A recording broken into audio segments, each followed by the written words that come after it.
so keep that in mind. Yeah, hey, forget I asked. Oh, That'll definitely do. Ew. Join the Discord. It was the least fun I've ever had playing this game. A small but vibrant and extremely humble community. No, I've seen the sleeves, but I'm like, you said you're suiting up, and then you put your sleeve on. Thank you for saying that. Because I'm a demon on the keys. Next thing I know, we're both dead. I immediately left the lobby. In Vietnam. What are they playing for? Are they playing to win? Stay humble. Stay humble. Oh. Sorry, guys. I was just reading the latest issue of Sports Illustrated, which has my favorite Call of Duty content creator of all time, of course, Swag, on the cover. Yeah. So, sorry. Cool, a little man. distracted. I was, I was Was just that watching. Swag? Yeah, it's Swag and FaZe Clan and all Oh, them. God. So sorry, I was just reading that issue of Sports Illustrated. Very inspired by his gameplay. Phase Up. Yeah, let's get some phase ups in the chat. Yeah. Cool. Yeah. Anyways, welcome, boys and girls. I didn't think that bit through very well. There was actually a copy of Sports Illustrated here, and it seemed apropos, but perhaps it wasn't. Welcome to the show, the Dropshot, a Call of Duty podcast, episode number 146, I suspect. A very special episode indeed. My name is Casey, also known as Raidon.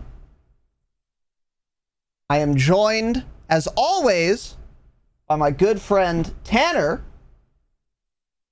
And for the first time, we are joined by extra special super guest, friend of the pod, RaidonPC, dude. Let's go.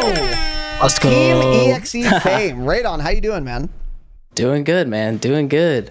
Happy to be here. Yeah, man. Dude, I never would have thought, honestly, to be on here. So this is awesome, man. Yeah, this is great. Likewise. Yeah. I'm very glad to have you on. We've been, us three have been gallivanting about Verdansk and Rebirth for a couple weeks now. We scheduled this quite a while ago, actually.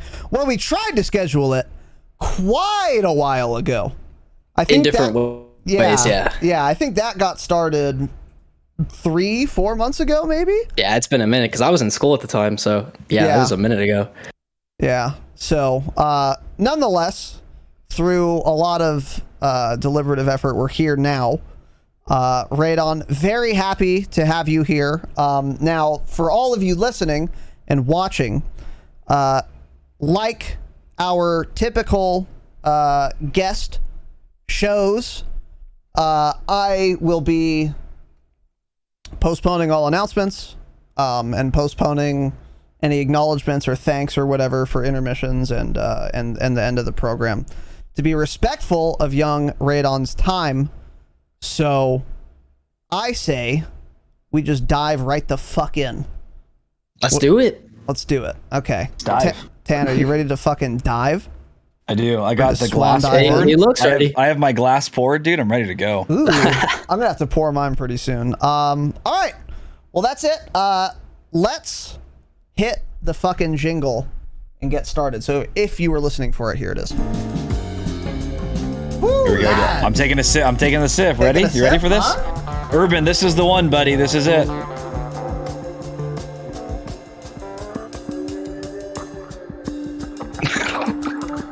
Whoa, yeah. Oh yeah. Have some horsepower or what? That's got a little torque. It's got a bit of little torque? horsepower. Yeah. How Wow. would you rate it? Oh, that's so smooth though. Really? Holy shit. Yeah. I'm excited to give that a spin. I have to finish this dog shit truly and get it the fuck out of my fridge. Oh my first. god, this is smooth, bro. Is it? That was a slow sip, bro. Bro. That's the smoothest bourbon I've ever had. Bro. Yeah. Bro. I'm drinking this Broed whole up. bottle He's tonight broed for up sure. Right now. That's super interesting, Tanner. Did Wow. you fuck, what was I gonna say? Did you chill it, or is it just warm? No. It's neat. Damn, nice. Yeah. In the Not 90 wasting ice. degree room. I mean, I'm not, I'm not putting ice in. I'm not watering that bottle down. Yeah, that's probably correct. So, all right, welcome to the show, boys and girls. Today, we are joined by a very special guest, as we were saying in the intro, RaidonPC on Twitch. If you guys in chat who are here live right now, type ! Raidon. You can find all of his links there. Also, if you're watching this on YouTube or listening on a podcast app, you can find links to everything Raidon in the show notes or the description, respectively, depending on the platform. Now, again, for those of you who have kind of been more present for the live streams, the game streams, maybe if you watch the tournament, you will already be familiar with Raidon. I imagine most of you, in fact, are. And that would be for, again, one of those reasons, or the mere fact, I don't know if I mentioned this, but I probably should have, that he is a member of FaZe Clan, which is why I got the Sports Illustrated. FaZe up. No, I'm kidding. Yeah. A member of Team EXE. And these are, as many of you know, we are very, very big fans of, dare I say, for Team EXE. Yeah. That word is, of course, simps. I just had to censor it for Twitch. But I think I can call myself a simp. It's fine. Anyways, Raidon, how you doing, man? Tell us about yourself. I'm feeling good. How is life? What's new? Tell us all about yourself, dude. Dude, life right now is pretty chill. Literally, this is like almost a full-time job almost. Yeah. I mean, literally, I'm going as hard as I can into YouTube right now, Twitch, Warzone, sadly, and in the chat, yeah. Dude, it is. I tried to think, going into the summer that it was just going to be like a full grind, either I was going to grow my brand or I was just going to kind of help lead EXE and whatnot. But honestly, it's fun doing both. So, but yeah, man. I mean, outside of that, I'm pretty much chilling. Yeah. Outside of the games and whatnot, I'm just chilling, man. Living my best life I can, right? Yeah. So yeah, you've been very busy on the internet. Tanner and I watched your latest YouTube video, or two of them. Did you release two today? Maybe one was the team. Yeah, and one was yesterday. You. Oh yeah, EXE uploaded today, and that was a funny upload too. Oh my god. Yeah.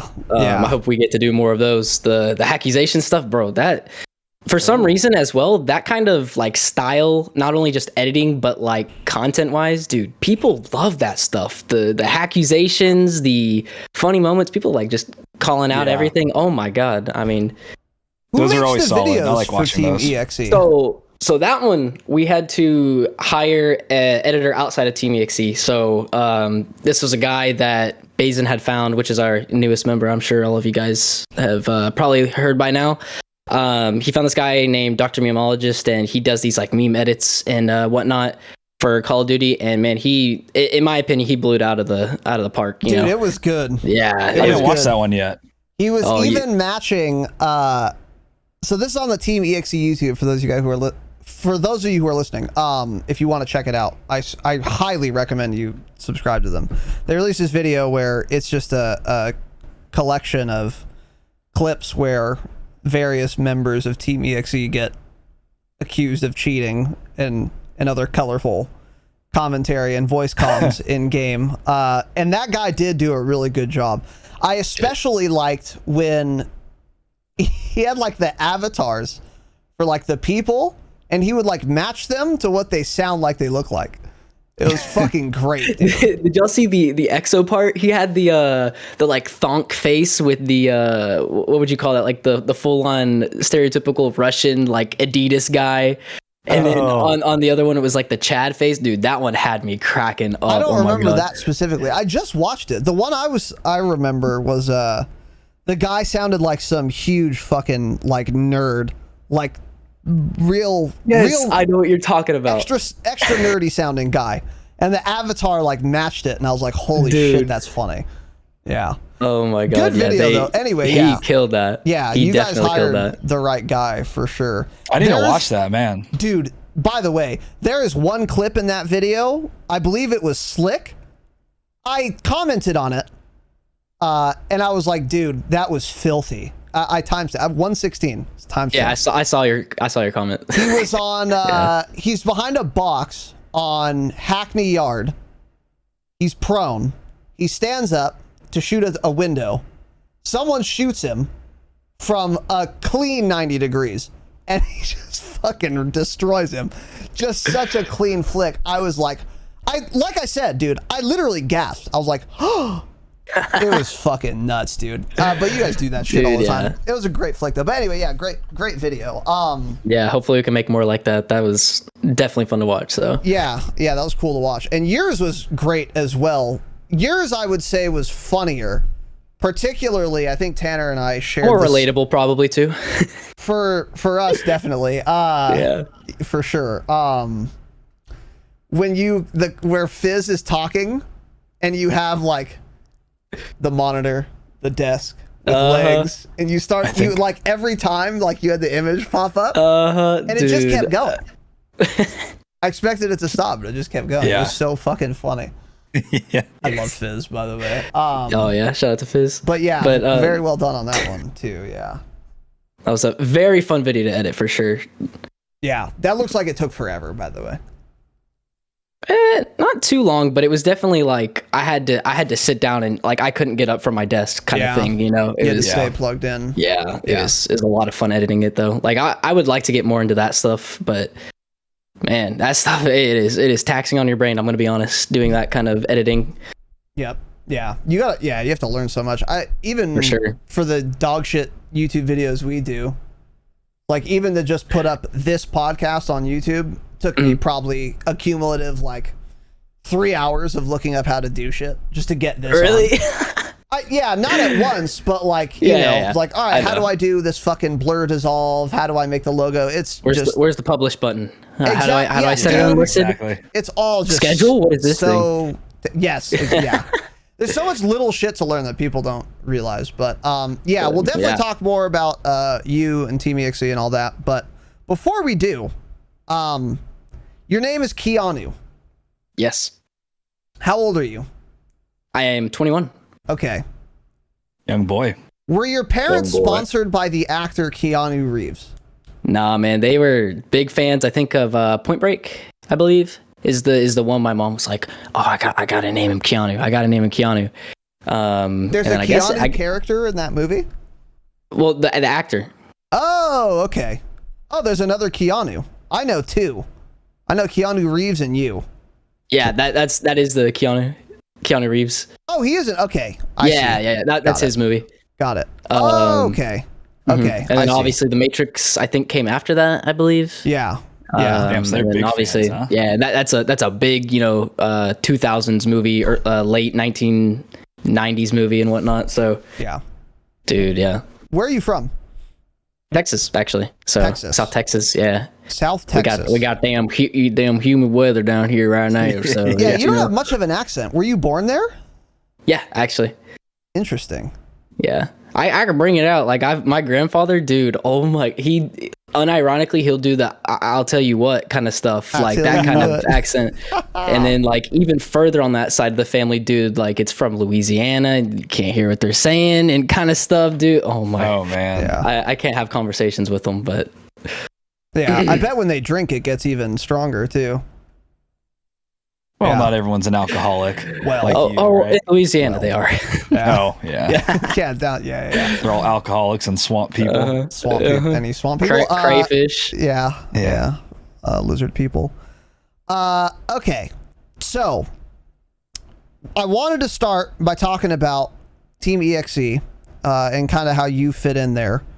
But first, I would be remiss to say congratulations on the massive fucking Kovaak's sponsorship. Oh yeah, big dub there, man. Yeah. So Team EXE, for those of you listening, is, I would describe it as it is a group of content creators who all play first-person shooters on keyboard and mouse and who are fucking disgusting at the game. Yep. That's basically how I would describe them. How would you describe Team EXE? I mean, you pretty much have it the same way I would describe it, except more of like, we're a bunch of friends at the end of the day. We just want to, shit on lobbies. That's it. We just want to create content, hang out, and, poop on everybody in our lobbies, literally. But literally at the end of the day, it's just a group of cracked friends, Yeah. Sadly, not everybody can play with each other, obviously, because of regions and different games. But man, like once you're able to like say play with another person, it's like you've known them your whole life, kind of thing, Like for instance, we were playing Minecraft today with Control, Bazin, and Arrays, and like I feel like I've known those guys forever, and I could just talk shit to them and literally bully Arrays and all that kind of stuff. Yeah. Billy Rays doesn't stream. He's a fake streamer. We bully Arrays too when he comes by. Shout out to Arrays, friend of the pod. Okay, interesting. And how did the Kovaak sponsorship happen? Because Raidon's being very modest to those of you listening. They're very cracked is a way to put it. They're fucking insane. Again, look up Team EXE on YouTube, and you can click on a video, and you'll see what we mean. We had the gaming definition on the program a while ago. Yeah, shout out Young James. Very fun episode, and we showed you guys some clips of his. He's on Team EXE. That's like the caliber of fucking insanity you get there. And so when I heard about this Kovaak's sponsorship, I was like, there's never been a more on-brand like product and like organization like coming together. It's like, totally. This makes I couldn't agree more. Perfect sense, Yeah. So how did that happen? How much of that were you privy to, I guess? So they actually hit us up, by the way. Ooh, wow. Funny enough, they messaged the EXE account, and so I guess none of us caught it on Twitter for like I'm assuming?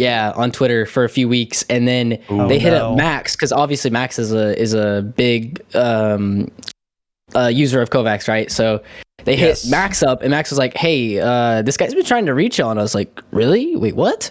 Like actually?" He's like, "Yeah." And then it just like went back and forth of like for 4 weeks trying to figure something out. And then finally it all came together. I mean, they really like the team, and obviously majority of us use Kovaak's quite frequently, or just have used Kovaak's to get where we're at, or like just a good help for anything, right? But man, like the fact that it was like both ways, they were like, we were really wanting them and they were really wanting us. I mean, it just helped out the long way. Like we didn't have to go chase them. Like, dude, if it was that way around, I mean, it could have almost been impossible, right? Yeah. But, yeah, exactly. But they're very cool. Some cool stuff happening. But yeah, I'm really excited to be partnered with them for sure. Sure. That makes so much sense. That's really fucking cool. I'm sort of surprised they reached out to you guys, but not terribly. I mean, yeah. And especially MP, who like does it every day, Yeah, true. It's very true. Yeah, he doesn't even play Call of Duty. He just says Kovaak's all day, he's a right? Kovaak streamer. Yeah. It surprised me a little bit because those companies are kind of going after like the AIM group, right? So like, for instance, I got a bunch of friends that are in like this team called Revosect or RA, and I figured for AIM trainers they'd probably want to go towards people like that, but it's really cool that they're reaching out to content creators. So I found that like really interesting, like man, the Kovaak stuff and content creation. I mean, you could go so far with that kind of stuff, right? Yeah, limitless, actually. Literally, yeah. Some people, and then yeah, it's just crazy. Go on, sorry. But at the end of the day, it's a big flex. So that is such a cool thing. Like to just put in like this little box right here on my stream. Yeah. Dude, do you know how many IRL friends I have that use Kovaak's? Mm-hmm. Oh, that's dope. Dude, just like, rub it in their face. Literally, like, yeah, fuck you guys, man. Yeah. That's fucking really cool. Yeah, I don't know. I can't think of people off the top of my head, but I know I've seen a few like large content creators, like very large, like big Twitch partners that Kovaak's kind of teams up with. And then also the other one is AIM Labs. What is it called? Labs, yeah. AIM Labs. I've seen them too. And like these people they sponsor, like they're good. I mean, they're like big Warzone streamers, but it's like I've never seen anyone that fits it more than the Team EXE like the aim sponsorship purposes, did. I guess. Exactly. Is what Exactly. Like, yeah, there's a lot of, there's some big Twitch streamers out there that average like 10,000 viewers that are sponsored or whatever, but it's like, you guys are every single member of Team EXE is like better than those people. So this is like a perfect fit. Yeah. Super fucking cool. In terms of like mechanical ability, I think it fits the best for sure. Exactly. I think what's his name, Iron, I believe is sponsored by Kovaaks. Yeah. Iron. Yep. Yeah. Recent. Yeah. So I mean, there's a little bit of a difference, so I can understand for sure. But yeah. Brands, I think, are getting wise to the power of sponsoring personalities more than for sure.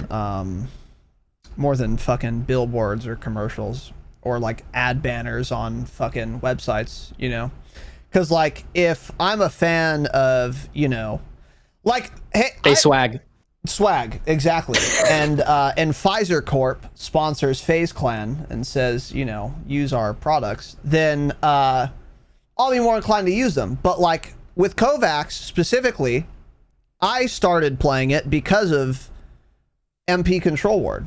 I had heard of Kovaaks. By the way, I don't know if we mentioned this. Kovaaks is a game on PC that you can get through Steam.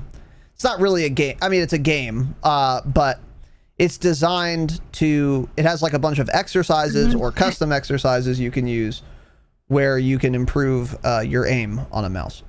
So that's what it is. And for people who aim really well, that's why we're saying it fits super on brand. But again, to go back to what I was saying, the reason I got Kovaaks was because of MP Control Ward. Like, he was like, yeah, I play it every day. He had like a command for his playlist that you could like download, which I did download and I've used. Every time I play Kovaaks, I use it. That, like, if there was a Kovaaks banner on COD Tracker, I wouldn't have clicked it, Yeah, totally makes sense. But because it's associated with someone that, like, a personality that I like and stuff, it's so much more effective. And I think brands are just getting wise to that, which is cool. Works out for content creators like you guys, I mean. For sure. And I think the coolest thing about it too is like this Kovaaks and aim training stuff, and like, I mean, even Team EXE, I mean, a lot of this stuff is still at like the ground level of what it could be, right? So like, I think as the aim training stuff starts to become a lot more popular, I mean, you will see like a lot more people looking for the personalities that are intertwined with like Kovaaks and whatnot, or aim labs or something like that, right? Yeah, I find that really interesting. I agree. So before we forget, is there a fucking promo code? Is there a coupon? Is there a QRL, QVC, CoQ10? What's the fucking thing called where you take a picture? The QR code? Is it QR so code? The way QR code. It has to do with like how Steam works, but basically, here, I'll just throw it in the chat. Yeah, throw it in the chat. Just like a little link. That's the only way they are able to track that, because Steam is weird, I guess, in their terms of their store or whatever. Got it. Okay. Yeah. QR code. So, so I'm going to take this down now so I can remember to use it. Yeah. So if you guys want to get Kovaaks, I'm going to have a link for those of you who are on mouse and keyboard to Team EXE's Kovaaks fucking thing. Click it. If you're going to buy Kovaaks, you'll be supporting them at no extra cost to you. So please do that if you're interested in Kovaaks, and take it from me and take it from fucking these guys. It can definitely help. Now, on the topic of that, actually, I asked TGD this, and he had an interesting answer. And the question basically was, do you think Kovaaks will improve your aim itself, or do you think that it is best used as like a warm-up exercise? And what TGD said was, like, if you're new to mouse and keyboard, it'll absolutely help your aim. 100%. Yeah, but if you're like already like good or used to a mouse, then it's going to be best as like a warm-up kind of routine before you get into game, in the same way that Max uses it. What are your thoughts on that? So I'd say I have a pretty unique take on how I approach Kovacs, I'd say. I don't know if many other people do this. I'm sure they probably do. But like at the end of the day, Kovacs isn't going to make you better, but mechanically I think it definitely will, 100%. You know, that's how it is, right? But being good at a video game has like hundreds of aspects to it other than aim. Yeah, I mean, course. obviously we play Warzone. Aim is probably your least effective thing in that game, right? Yeah. That's what I always say. Yeah. I think your movement Yeah, is like more movement important in positioning is Warzone. Exactly. probably the most important thing. So if you want to get good at a game, figure out what you need to get good at first of all. However, like in the topic of like maybe Modern Warfare, I mean, maybe so. If you want to get good at the stuff we do, I mean, maybe so as well. However, the way I use it, currently I use it as a warm-up, and the way I do it is I have this long ass playlist where it plays random what do you call it, scenarios, right? Yeah. I set it to random, and it plays through it once because I don't want to be practicing a scenario, right? Other people can do that. I don't want to think about scores. I don't want to think about, you know, how I'm improving on a scenario. If you want to grind scenarios, you know, that's cool. I don't really care what you do. But at the end of the day, if I want to think about improving, I'm going to try it like that. But one thing I will say that I think the aim trainers are the best for is tracking, right? So tell me, like, can you go and practice like tracking scenarios in Modern Warfare, Warzone? No. You know what I'm saying? Not. Yeah. So like, I think Kovacs is definitely the best for practicing your like stability for sure, like without a doubt. However, going back to like TGD's thought process, like if you're already good and you have insane like mechanical skills or like insane stability, flicking, all that kind of stuff, right? You know, the way you go about taking a fight, you're not going to need Kovacs as much. Like you're not going to need it as much as compared to say, you know, somebody just starting up, like he said. But like I said, I tried to take a different approach to it because especially with Warzone being more tracking, I definitely would like to, you know, maintain and keep consistent where my aim is at. Yeah, that makes sense, actually. Because even like flick shots, like you can... I still think Kovacs would be like best for like practicing like a flick shot, but you could do it in like a custom game against bots. Whereas totally. with tracking, you really can't. Like it'd be so much harder. It's like, all right, let me hope this NPC keeps moving and like doesn't die. I don't know. Yeah, that makes totally. perfect sense to me. I always thought of what I've said about Kovacs is it helped me. I'm still pretty new, and when I first got it, I was very new. It helped me kind of figure out biomechanics. Like, all right, where am I going to put my arm? Where am I going to put my wrist? How am I going to like move to the right? You know, because I don't know what I was doing before, but I realized I had like my wrist floating, like not touching my mouse pad. And I did like 2 fucking scenarios of Kovacs, and I was like, oh, my aim is terrible unless I put my wrist like on the mouse pad. And then it got just immediately better.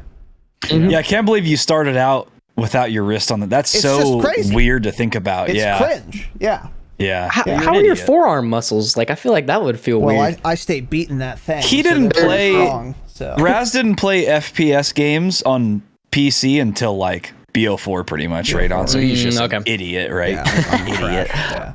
Yeah. Yeah. I agree with what Raidon was saying. I was actually just saying that a couple weeks ago. I pretty much said the same thing. I was like, I feel like the best thing that you can do with like Kovacs and aim trainers is tracking, because you can't practice tracking inside of the game. Really, you can kind of practice flicking and stuff somewhat, you know, but it's like tracking is, you have to be in the perfect scenarios to do that, and I think that's the hardest thing to do. Totally.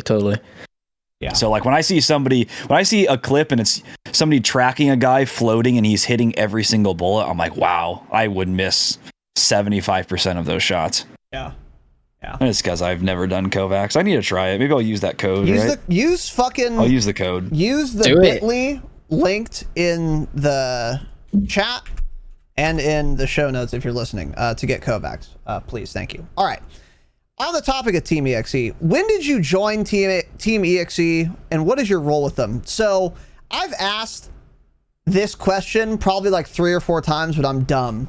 So I don't know who like started it. I don't know if you guys have someone you would consider the like head person or not, or if you have like a fucking round table like King Arthur. I'm not sure what's going on. How is the structure of the team, and where do you fit into that structure? So the structure of the team is basically like everybody has the same amount of say in something, right? I mean, that's Communist. just like probably the greatest. Yeah, I mean, basically, but you know, in a team where we all have like very similar, you know, brain capacities, right? Where we, you know, we all know who's insane. We all know who's better at certain things, who knows more about this topic and whatnot. Basically, you know, it's very good to have everybody's input. But we have a set of management, which is Slick, Nexus, Mayhem, Control, Bazin, Arrays. And basically all that is for the decision making, sponsors, how to determine what video goes up, you know, just basically so everybody can keep doing their own thing kind of stuff, right? But Nexus is the owner, and then, you know, the rest of us are management, leads and whatnot. I see. But I am just a lead, but I joined in January, I think 11th. I believe it's the 11th. I have it bookmarked somewhere just so I can remember, you know. But it was January 1/21. Let's go. Exactly, yeah. So you guys it's give been out about EXE chains like 100 Thieves does? you know what? Not yet. Click the You can't- goddamn link. you can't we need spoil it chains yet. funds, please. Click the Dude, goddamn how'd you know link. that was coming? How'd you know that was coming? Like what? Yeah. We got to get But some no, I think- Dropshot chains, by the way. Well, Sorry, Raidon. Oh man. Yeah. Yeah. Okay. That makes more sense. So yeah, how did you join? When did the team start?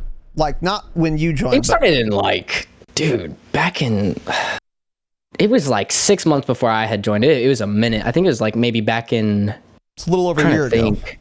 Yeah, about exactly a year ago, because you could go see whenever the EXE like first video was launched. You know, that's I actually that's a remember good that. depiction. Hmm. I think I remember that. And that I feel like that really, you know, started pioneering for a lot of these guys going for like the aimbot clips, or basically, you know, I mean, it started for me. It definitely started for me, and then I just was like, all right, I'm getting in this fucking team. I want it, kind of thing. Yeah, how did that process go? So Team EXE starts, let's call it summer 2020.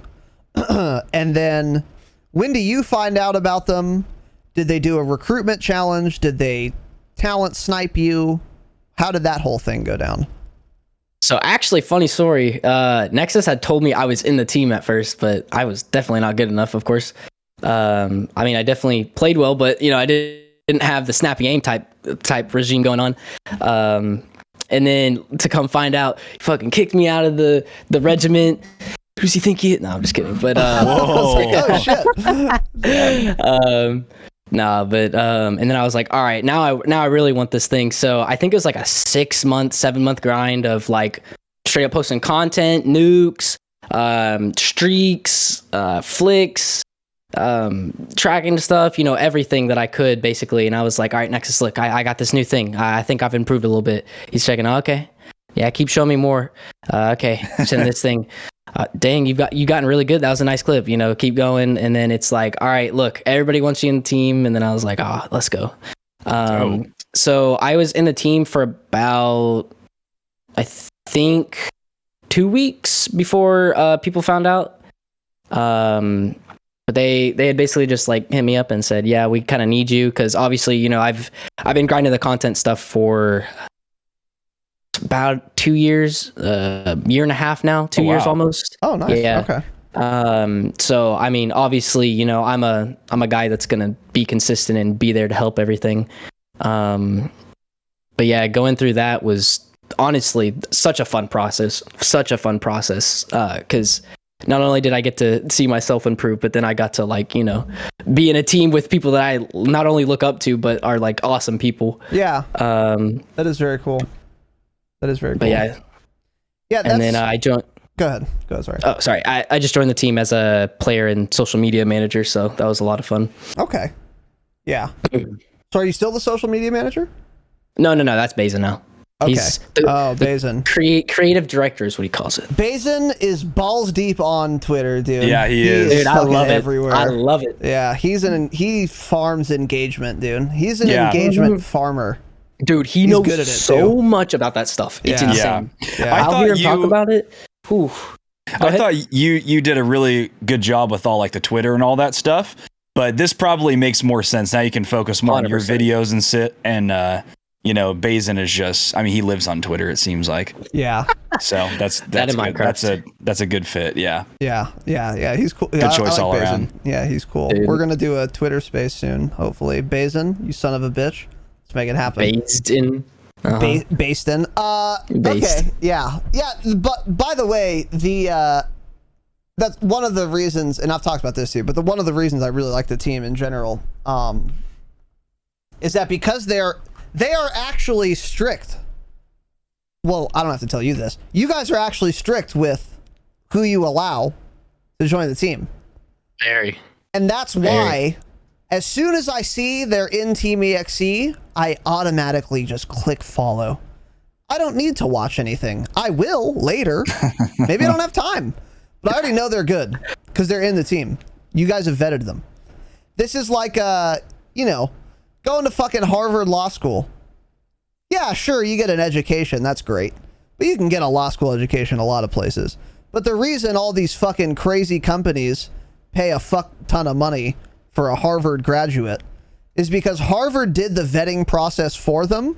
So the company's like, yeah, this guy's a hardworking genius. We'll hire him. It's like you let someone else vet them for you, and then you just consume them. And that's how I am. with Consume them. Consume them like Coke Cowboy. That's how I am with you guys. You guys do the vetting. Once someone's on the team, I'm like, bet, let's go. Yep. Sign me up. I'm watching now, and it's fucking great. It's the integrity of the team is really high, and I just automatically know someone's fucking nuts if they're on the team, and I really appreciate that about it, because there are some orgs where people perhaps join for reasons other than anything. I don't know. No discernible reason other than eyeballs, I guess. I don't know. Some people are fucking 2-year-olds who have like 1 million Twitter followers, and they get signed to these gaming orgs, and it's like, okay, really? Interesting. Like, all right.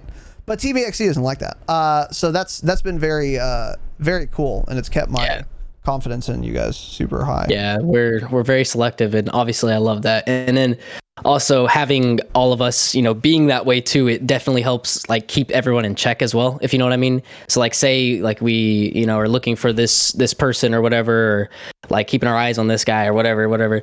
Like it definitely helps like in management to have everybody keep in check, like, make sure he's doing this, all that kind of stuff, and all, it just helps with like the decision-making process, all the guys in management for that kind of stuff, vetting the guys. Yeah, vetting, exactly. Yeah. I don't know if you wrote this or I did, Tanner, but you guys have done a number of recruitment challenges, which I think are very cool for a couple of reasons. Number one, you can get someone else in. Number two, it's a great way to farm engagement. Oh, totally. Hashtag Team EXE RC or whatever. So it's a good idea to do it for many of those, or for both those reasons. How often do you guys do them? When's the next one? We've had one. Yeah. But I thought you had two. So the tough thing I always about see people ask about them on Twitter. That's probably what we're thinking. Yeah, the tough thing about a recruitment challenge, right, is you have so many people going after them, right? And most of the time, like, you could have nobody get in is the issue with the thing. So we don't want to, oversaturate a recruitment challenge. And also we want to do it around whenever we need players. Like, say for a great example, I mean, if you're a Battlefield player, obviously we're most likely going to have one probably around the new COD and the new Battlefield, because we want the best players that are going to be on there. If we want to farm content on that stuff, so it wouldn't make sense to make a recruitment challenge in the middle of summer when the only games to play are Battlefield 5 and Battlefield 4 and Warzone. Yeah, like, you know what I'm saying? Yeah. But yeah, recruitment challenges are my favorite. Like, I've only been in one of them, but it is so fun to just watch content and like give people criticism. Like figure out like what they like to do. Just get to know people better, kind of thing. Like who's actually in it for the the whole grind, and who's actually just there for the engagements and the free whatever from Team EXE that they're not gonna get. But dude, I love it. I really love it. Yeah. How many people? You actually brought this question came to my mind. How many people attempted the last recruitment challenge, and then how many people were recruited? I think it was something over 100 people went for the challenge. Wow.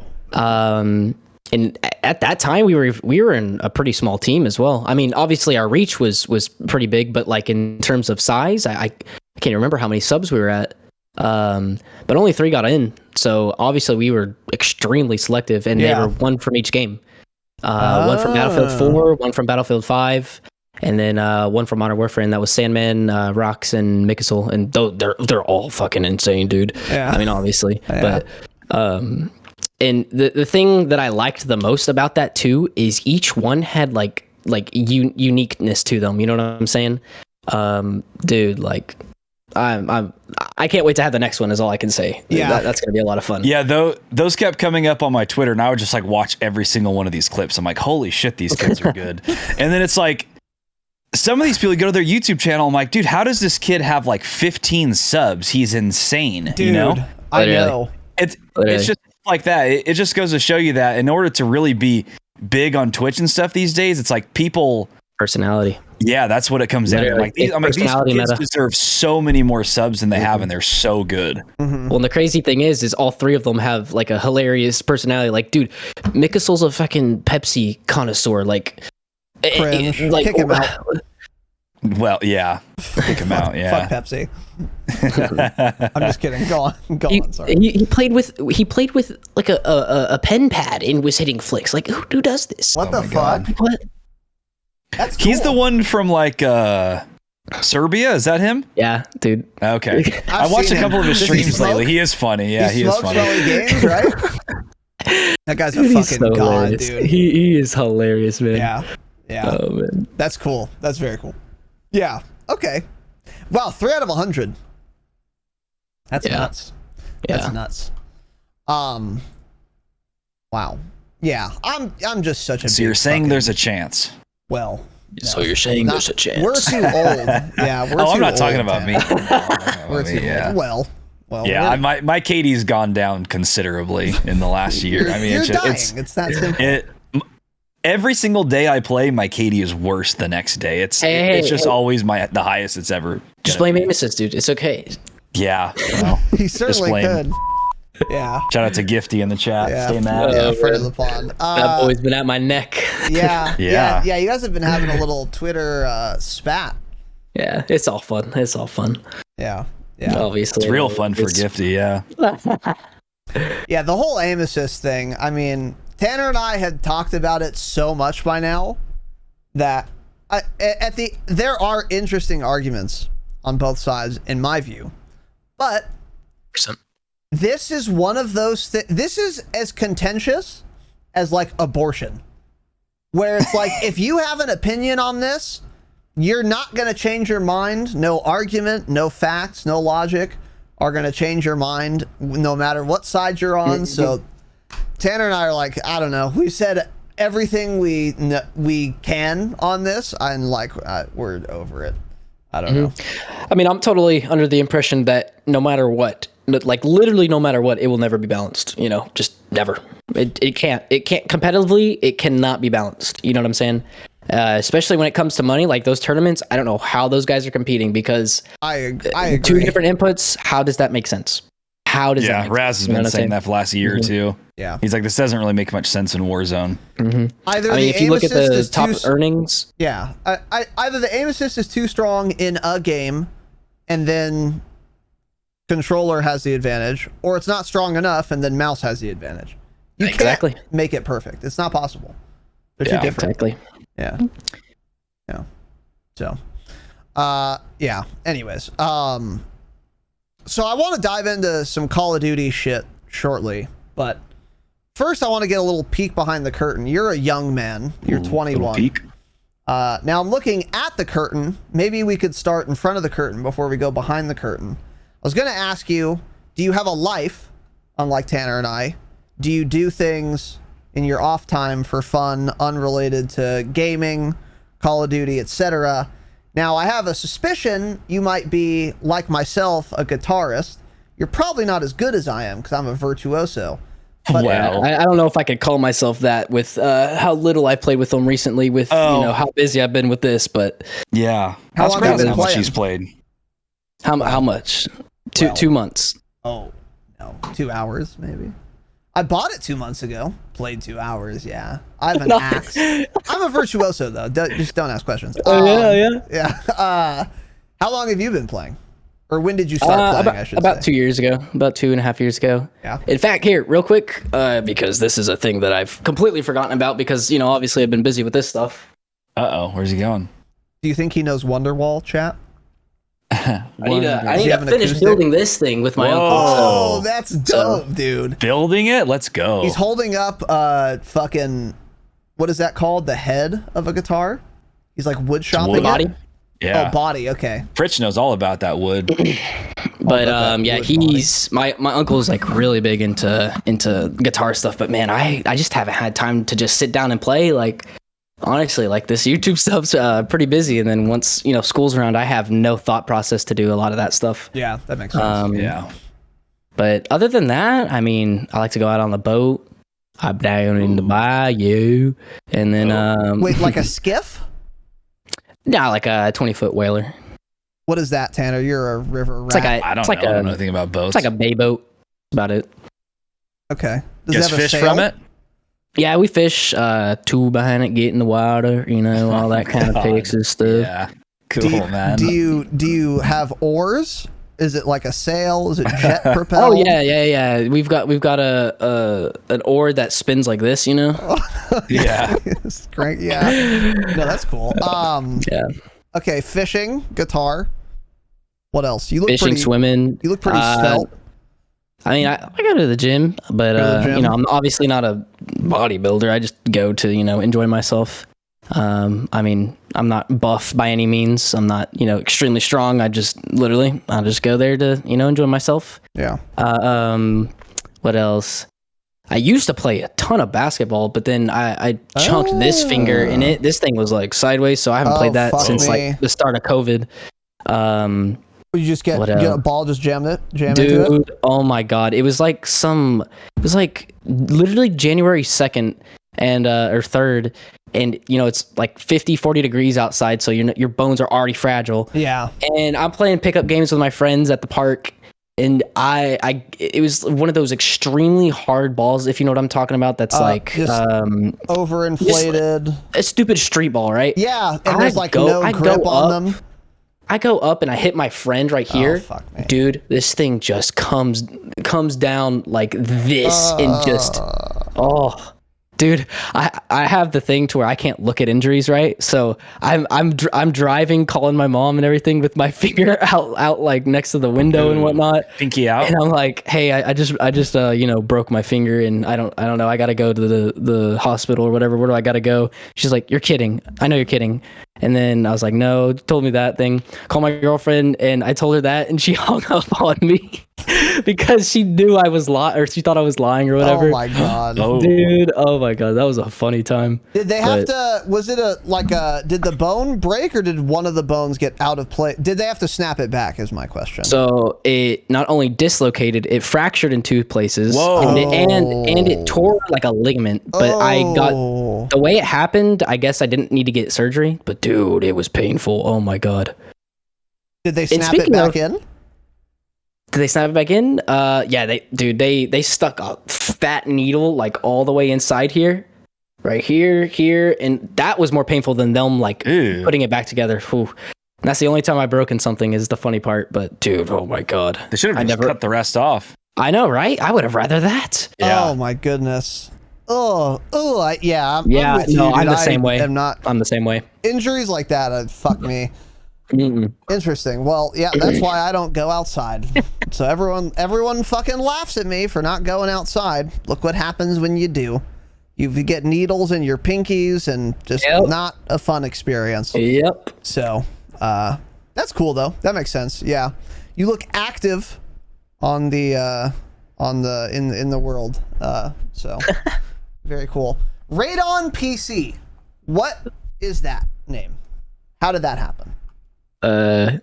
Not trying to dox myself, obviously, but Raidon's my middle name. So. Oh, that's a real it's from name. Mortal Kombat. Is it spelled that way? In Mortal Kombat, it's spelled Raid, but with an E. So like Raiden. So your parents just named you after fictional characters. Or I guess Keanu Reeves is real. Yeah, he's real. So, he's real. Yeah. So they're gamers and movie fanatics. Yeah. Got it. Yeah. Pop culture fanatics. Interesting. Yeah. Okay. So your middle name is Raidon. Yep. Oh. Interesting. That's a cool name. It's pretty cool. I like it. Mine's Michael. Yikes. Holy. Okay. I'd prefer. So is mine. We're both white. Wow. Just a reminder about the thunder. I just heard a ton of stuff going on out there. Shit. So we should be good though. Texas is just always storming. It seems like. Just out of nowhere. I mean, our Lord and Savior doesn't like you guys, right? He's trying to abolish Texas from the earth, right? Shout out to Jesus. Jesus. Yeah. Okay. So that makes sense. And then PC is obviously because you play on a personal computer. Yeah. It was either that or FPS or something. And PC looked the cleanest, obviously. Okay. Because obviously Raidon's a common name. It's not. Not in real life. No?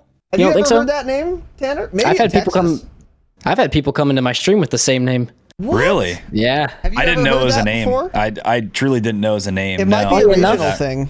Yeah. Funny enough, literally on my street, there's a kid named Keanu, and that's the only other Keanu I've ever heard of in my area. Whoa. Yeah. How, like, what are the odds of that, right? Yeah. That's weird. Yeah, I've never heard that before. It's interesting. Okay. Well, that makes sense. That's good to know. Besides Call of Duty, do you play other games? Do you have other favorite games? Are you only an FPS gamer, or do you fuck around with other genres of games? I'm definitely a all-around gamer, I'd say. Okay. I'd say at the moment I don't really have too much time for other things. Just because I gotta keep the summer grind going, but. In terms of like other games, like I've really enjoyed playing and like had a lot of fun on, or like things like Doom, obviously. I mean, if you've ever watched any of my videos, I love their soundtrack, dude. That's literally like one of the best soundtracks ever. Wolfenstein, dude, same developers, I think. And oh my god, it's so much fun. What else? Fallout, I'm a big Fallout guy. Skyrim. You're an RPG player. Yes, sir. And then Fallout New Vegas obviously is my number one game I've ever played. Wow. Got Borderlands. I mean, all that kind of stuff. I mean, I haven't played any of those recently, but those are definitely my favorite games. You ever played Tarkov? I don't think I'm gonna give Tarkov a try, Mr. Tarkov Pro. Yeah. You don't want to. That game looks so funky for 25 minutes. No, I would not be able to deal with that. Cool, man. Cool, man. Yeah. How is Tarkov going? Because it's going great, dude. I don't know how you play that. Don't you play that with Jake, or how does that go? Yeah. There's like about 7 or 8 of us playing it right now. It's fun. Yeah, it is very clunky, but it is what it is. It is very like clunky. More of a realistic shooter. It is, but also, because like body armor does so much. If you're using shit ammo, and you're shooting somebody in the chest and they have armor, it can take like literally like 20 bullets to kill them. Jeez. So yeah, it's definitely more realistic. It's weird. Or then you can also get one tapped if you get shot in the forehead. So it's all. That's what I've heard. Dude, that game seems like it's literally like almost like an Arma kind of battle royale, almost.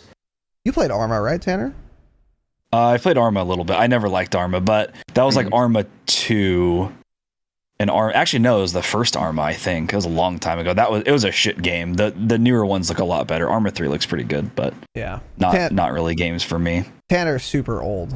Right on. Yeah. Tanner and I are super old. Oh, man. What's your favorite top 3 RPGs? of all time?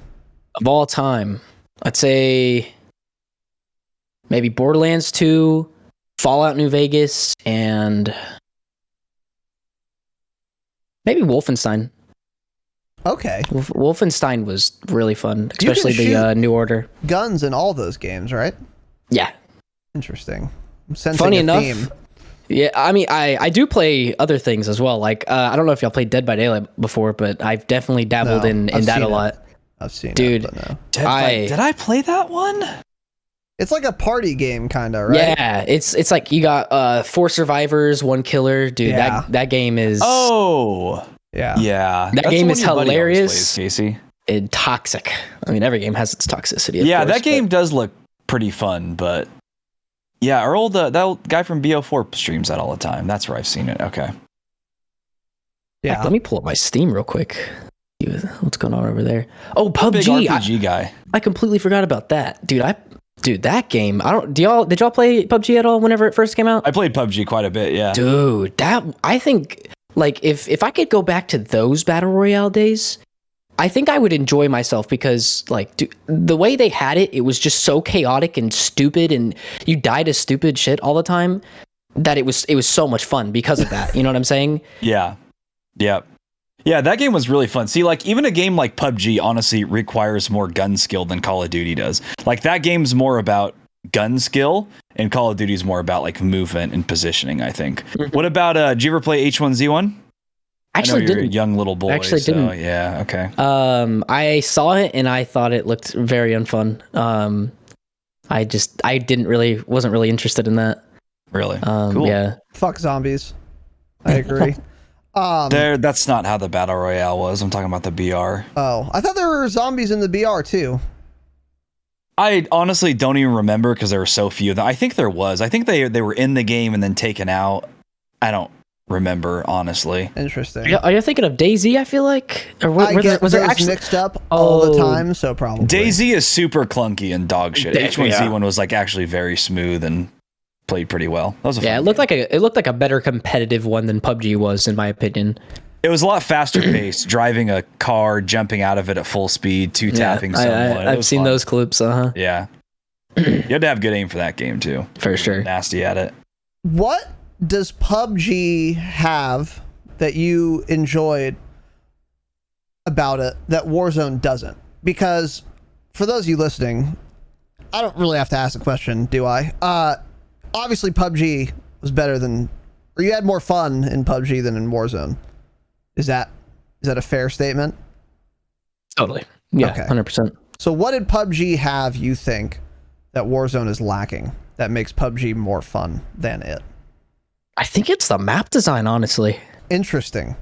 This is Like- I've said something very similar. I'm curious for your thoughts on this. And like, obviously it's that, but it's also like, obviously the game had its stupid stuff to it, you know, people camping in bathrooms and whatnot. That wasn't fun, but also it's like, the overall like feel of the way you took fights kind of feel, if you know what I'm saying. Like I felt like it was a fair fight between the two players. I mean, this is obviously without aim assist in the question. I'm talking about just like literally the fighting ability, right? Yeah, right. Everyone's But yeah, the map design, I don't know if you remember some of those buildings, but like I can only think of one building that was even close to the smallest building in downtown, right? Exactly. Oh my god, yes, exactly. Yeah. And I think it was like Miramar or something, the desert map. There's one map that has a pretty big downtown. I think it is Miramar. There's quite a few floors on the building, but also it's like the building has like 1 or 2 windows on each side, or it's like it's so obvious to see if somebody's in there. Pretty much is And what it is. the fact is you couldn't go to the very top. I think too. Like You could on that's some of them. genius. Most of them you couldn't though. I'm talking about the biggest one though. I think. Oh, okay, yeah. Dude, like. Yeah, there were some you can only get up to like the 2nd or 3rd floor, then the rest of it was blocked off. Yeah. Yeah. But I mean, that has to be the biggest thing I'd say is the way they designed their map. It was much more fluid and much more, just. I actually liked the more hilly parts because it gave you more cover, right? All that kind of stuff too. In Warzone, I feel like if I'm crossing the street, I'm just fucking dead. If I'm in the open, I'm dead. If I'm anywhere, I'm dead, you know? Yeah. This one, it was like, it was either RNG or I was like, you know, safe. Yeah, that's all the same stuff I've told Raz about PUBG since he's never played it. I've always said that. I was like, I wish Warzone had a map more similar to PUBG, where it's more like you're fighting on hills and stuff versus somebody who's in a building on a roof and all you can see is their forehead, but yet they can shoot at you easily. Versus like, you know, I like doing like the gunfights out in the hills and stuff. I mean, not that Verdansk isn't that bad of a map, honestly. If they like got rid of downtown and a bunch of the buildings, it would be mostly fine, to be honest. Promenade's awful, downtown's awful, but I just loved how the PUBG maps played too. Yeah, get rid of those like one-way entrances, which they've started to do really good about. So I can credit Raven to that. You know, they've added ladders in places, jump spots and whatnot. But man, like the like for instance, most of those buildings where it's like great example over an airport, you know, the wrapper right there. Like, what is that? Oh, what kind of design is that? The wrapper? The rapple, the rapple where you take the zip. Oh yeah, okay. Over by Rappel. What is that? The ground? Yeah, rappel. Yeah. Like I think that's terrible, dude. It's the design. worst. The one that's closer to ground Airport war. instant. Yeah. Yes, ground war. Mm. Yeah. Dude, like that's awful rappel. Yeah. Also, the zip line in general is just terrible. Get rid of that or rework that. It takes way too long to get off it. Yeah, it's kind of ridiculous. You need to be allowed to bail off of it at any time you want, and you need to be allowed to hip fire from it. Yeah. Oh, totally agree. I think that would balance them a lot better. One thing I don't miss about PUBG at all is looting for like scopes and shit. That was awful. Because PUBG was it was more RNG than Warzone almost, I would say. Because it's like, if you didn't get a decent gun and a decent scope, you were just fucked pretty much. Whereas like Warzone, at least you can save up money and get a loadout drop. But like, yeah, PUBG, it's like, dude, if you don't have, you know, 416 and a scope or some shit, it's just like you were screwed. That's what well, because that game, you didn't have many close range engagements unless it was like, you know, start off, right? Most of your engagements were like usually with like an 8 times or whatever, right? Exactly. Dude, like, that used to be the meta, and I think people used to use an M16 with an 8 times scope, and then at some point they patched it so you couldn't put sniper scopes on ARs like that. I remember that's all people used. Yeah. Which I think that's a better way to build a battle royale, to be honest. But also, the comment you made about the Warzone like kind of looting thing, dude, like that is something Warzone has done like completely right, in my opinion. Is the whole loadout system, you know, ground loot, all that. I mean, I've always wanted like a vanilla like version of Verdansk. That'd be kind of fun, but dude, they nailed that. I think that's what literally separates Warzone from everything else. Is the whole loadout thing. Yeah. 100%. Yeah. Yeah, we were totally against the loadout drop when Warzone first came out. We're like, this doesn't sound fun at all. But now, like looking back, and we've said this for a while now, that's the loadout drop is what's keeping Warzone somewhat fun. It would be awful without it, because it's like, they've done a much better job at ground loot than they have in the past. But it's like, what am I going to use a Magnum for half the game until I find a better gun? It's like I don't trust Raven to determine my ground loot that I used for the entire game. So. Yeah, I think another thing it brings into it is uniqueness and creativity, right? Which is like probably one of the best things you can get for your content creators as a developer. Yeah, is, you know what I'm saying, dude? Like you can use an SMG and a sniper, or exactly whatever combo you want to run. Make a video about how you set up your guns. Yeah, you are speaking my language here. I agree with everything you've just said. Actually. The comment, like I didn't ever play PUBG. I think I played like 2 matches. But I watched like quite a few streams, and I was familiar with how the map looks from that, or the maps looked. And just like you said, dude, super hilly, lots of terrain, but no fucking buildings, or very few of them. And certainly no 16-story buildings, which is like the biggest thing about Verdansk that I cannot stand. Is there are so many goddamn buildings, dude. And it's like, you can't, there isn't anything even remotely close to downtown in fucking PUBG. No. Not even close. Literally. No. There's no insane rooftop power positions like that. And if there is, there's one. There's not 18 like there are in downtown. Totally agree with you. Yeah. And the endings, would all be out in the hills pretty much. It'd pretty much be you trying to hide behind a tree, leaning left and right, trying to shoot the other guy while he's also behind a tree. Exactly. You're not ending with somebody on a rooftop, basically. Yeah, you're not getting fucked by circle nearly as often. Sometimes you're on the bottom of a hill, they're up top. That's not great, but certainly better than in a building in a window. He's top prison. I'm on the bottom. Circle closes in prison. Guess I just die now. Yeah, I guess I just die. There's nothing I can do, no matter how good I am. Mm-hmm. Guess I'll just die. At least if I'm on the bottom of a hill in PUBG, I have a chance. But if you're on top prison, you win. Go prone, go take a piss. You won. Or if you're on top fucking quarry, before that shit changed, you win. Can't climb up these rocks. Totally agree with you on that. I think another thing they did well was like the debris they had. I don't know if you remember the fields that they had and the trees and stuff, but like down at like the what would you call that? Like the farm fields or whatever, right? They had like the wheat stands or whatever. Oh, like the bales and stuff that you could use as cover. I think that's like a great design, honestly, too, because you could evade stuff really easily, and especially like endgame, that's kind of fun, honestly, in my opinion, the way that ended sometimes. But man, like there's so many things I miss about that game. True, like what Goat's saying too. That game, I could see someone at 600 meters clear as day on that game. I can't see someone 20 meters in front of me in Warzone sitting in a bush. Facts. True. Like it just had such solid visibility too. So clear, not a bunch of, awful lighting mechanics and stuff too. No rose skins. No rose skins. Yeah. Christ, yeah. And that's why, I hear you on the debris thing. The reason that's good, by the way, as opposed to a building, someone might be like, oh, well, buildings are cover too. Don't you want those? It's like, well, no. Because if you have a bale of hay, it'll provide you cover from one person in one direction, not all sides. If someone's in front of you and behind you and you have a bale of hay, see ya. You're dead. But if you're in a building and someone's in front of you and behind you, you're totally fine.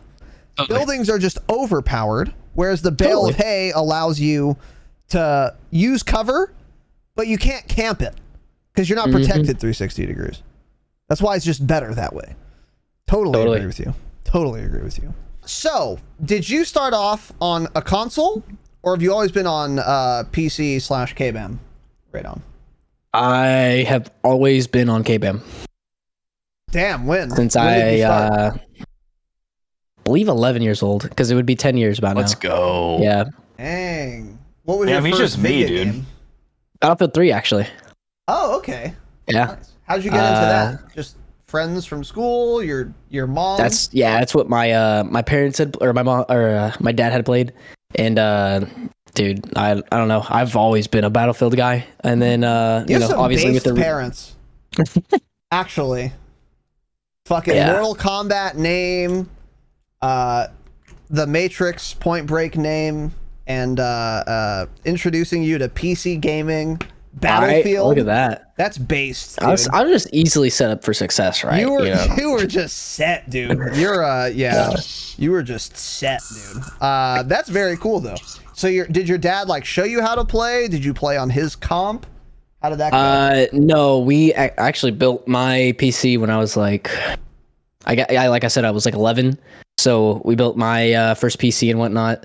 And that was like going into 6th grade, I believe. So, dude, I was young. Fuck, thinking about that's it now. really young. That's crazy how young that is. Yeah. Back when I was in 5th grade, I was on was 360 out at the time, Tanner? No. I think I was on PS2. Yeah, we were playing on the older ones. PS2. The original Xbox, maybe. I didn't. Oh, wait. No, I did have either a PS2 or the original Xbox. I don't remember. Doesn't matter. PS2 came out in the year 2000, so yeah. So I was 8, so yeah, maybe. Anyway, either way. Sorry, Raidon. Go on. So y'all aren't even that much older than me. What are y'all saying? We're y'all 29. are old. I don't want to hear it. I don't want to hear it. That's not that much. Too old older. to have a podcast about a video game. That's for sure. Yeah. Especially Call of Duty. Yeah, especially Call of Duty. Yeah, actually true. Yeah, it's going to be a Battlefield podcast next year. Hey, let's go. So hopefully the next game is good. Okay. I pray. Yeah. So you started on the keys, A and biome. then playing Battlefield. Yeah. Okay. Started on Battlefield. Were you good at first? Were you not good? Do you remember? Were you fine? I honestly don't remember. I was probably terrible. I mean, Yeah. who is good that starts off, you know? Yeah. But Well, I was definitely. amazing. Let me see. He's lying. Barry Punch. Look at this guy. Who does he think he is? Cringe. He drinks a fucking glass of scotch, and now he's drinking a fucking pink Truly. It's bourbon. It's not scotch. Fucking loser. Get it right. Okay. But yeah, I started on there. I mean, I was addicted instantly, you know, obviously, as any kid is to anything on the screen. I mean, my sister now is like, you know, addicted to YouTube stuff and, you know, Anya and Elsia type stuff, right? But dude, like instantly, I mean, literally, I went from playing outside every day, doing all this stuff to being an absolute like nerd after. Oh my god. Yeah, I went from like Battlefield 3 and then went into like Portal and stuff. I don't know if you guys have played that. Oh, dude, Portal's fun. Portal, Half-Life. I mean, those were my games, man. Did you ever play Day of Defeat? Day of Defeat? No. That was one of those That was one of those games. Did it come in the orange box? It was made by Valve, right? Isn't that who makes like the games that's owned by Steam or whatever? It was like Portal Half-Life, is Day of Defeat. Valve, I think. Or no, it's not. I know Half-Life is though. No, Day of Defeat was kind of like CS, but it was like World War II themed. But it was like that same shit where it's like you can design your own custom maps and stuff. Those games were fun, dude. A lot of free will back in the day. You can design all your own things. Now it's like you click launch game and it puts you in some server. Yeah. Doesn't even let you change your keybinds. Yeah. Yeah.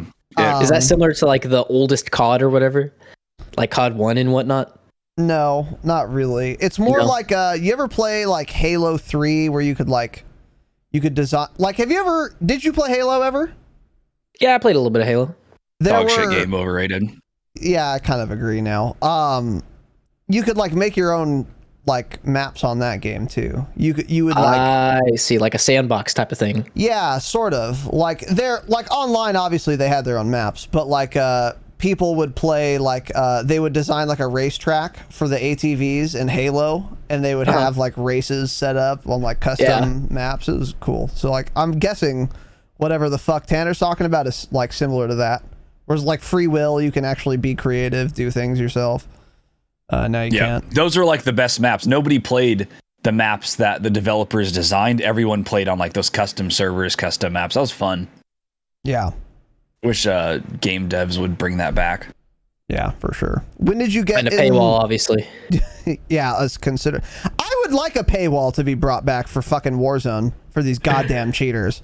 But Hey, like a subscription fee or something, right? I would be open to that, even if you just have to pay a box price like $10 to play to get your fucking license. Then if you get banned, you got to pay another $10. That would help too. I think there's a even lot of CS:GO solutions. started something like that because they've been getting, you know, Really? they've always had a ton of cheaters because just that's how their system is. You know, it's not. I don't think it's that updated compared to other games anti-cheats, but I know recently I remember seeing something on Twitter about that. Really? So it might be possible. Your thought might be possible. Yeah, it's definitely possible. I feel like Activision would lose money because they make so much on these fucking They would- microtransactions. Yeah, They'd get a ton of hate if they did that. Yeah. 100%. I don't think they Always people will. would be like, but I don't have $10 to spend. Yeah. But I would. Yet I buy cheats for 50. Fuck them. So when did you go from Battlefield? What were your next games? What was your journey like to a Call of Duty game?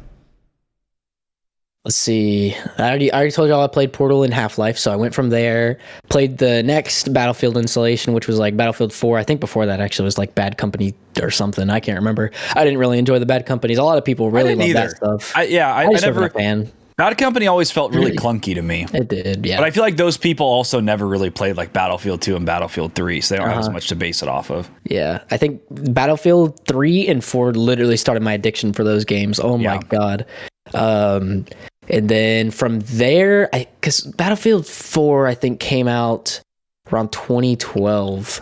So that would have been Black Ops 2, and I think I had played that a lot. But before then, I remember playing like just like 2 games of Modern Warfare 2 and Modern Warfare or COD 4.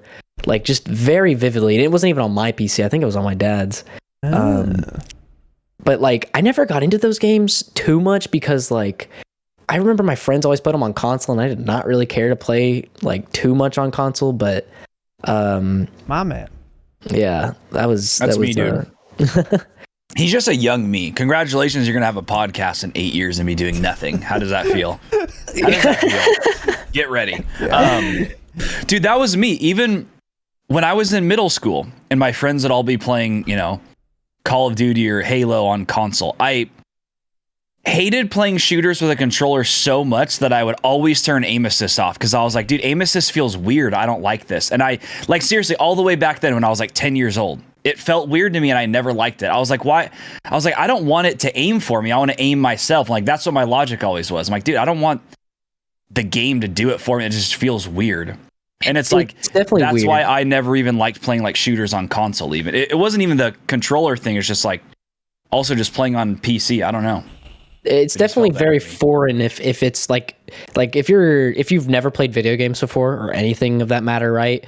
And you've never touched keyboard and mouse, never touched a controller. I mean, they both feel uniquely foreign, if you know what I mean. Oh yeah, but sure. Man, like I remember just not liking the way the controller felt in comparison. I mean, maybe that's just because I started on PC a lot more, but man, yeah. Like I think the one thing I did enjoy on console was playing zombie split screen on Black Ops 1 for sure. That was literally it. Because I didn't have Black Ops 1 on my computer. I think I had to go play that at a friend's game or a house.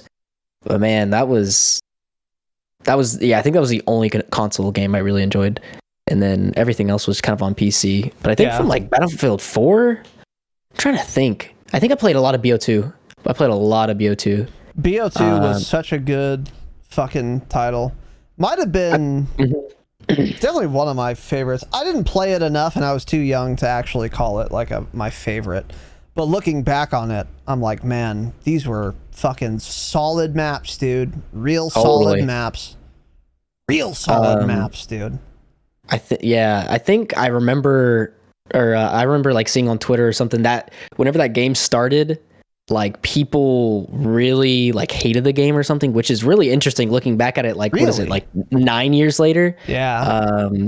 Dude, like that game was literally, I think that's probably honestly like the best COD, like balance wise, map wise, design wise, everything, man. Like it's such a solid game. I think the only dumb thing about BO2 that at least I can remember was the millimeter scanner. Yeah, I'm thinking back to like launch though as well, because like how many people really use that thing? Yeah. I mean, obviously you could say that with any COD, right? But man, that I miss those times on that game for sure. Yeah, for sure. So would you say that was the first COD you played like a lot of? Yes, 100%. Okay, 100%. That was definitely. Since then, what's your favorite COD ever? Hands down, BO3 for sure. Really? Interesting. Yeah. Interesting really? enough. And I'm assuming you liked it because of the advanced movement and not because of the operators, right? Or I hated the operators. Okay, I hated great. the operators. All right. That's what I died to. I mean, like that game. Yes, true. Actually, if you go to the leaderboards right now on PC, I'm still in the top 100. Whoa. The funniest part. And I would literally run into Nate Gibson all the time is the funniest part. And that's where I found him, not through BO2, surprisingly enough, but I found him through BO3. This was like 5 years later. Did he have, I didn't really watch too much YouTube or something. I don't remember. Because this was whenever I was starting to make YouTube videos as well. Was like 2015. So I was starting to but dude, BO3, like if I go to check my hours right now, y'all wanna hear this? This is disgusting. Dude, I love this game. How was the community size on PC? Probably wasn't very big, huh? Dude, I played this thing for like 2 years. And there was about 2K people most of the time. Yeah. Oh, that's way more than I thought there'd be even, honestly. But 2,200 hours on that game. That's quite a bit. That's a lot. Yeah. That is a lot. I grinded that game. Wow. Yeah. It was really fun though. Like, that game also had like really good designed maps in my opinion. And like, I really liked the movement because like whatever in a game like that where you're able to really like separate yourself, where that is the skill gap, you know, aim's obviously a thing, but where you can like master the movement, dude, like I will vouch for that game 100%. A lot of people might not like it, but dude, like that, if you didn't like it, you might not have been good at it, or you just didn't find it flashy, you know, or flattering and whatnot.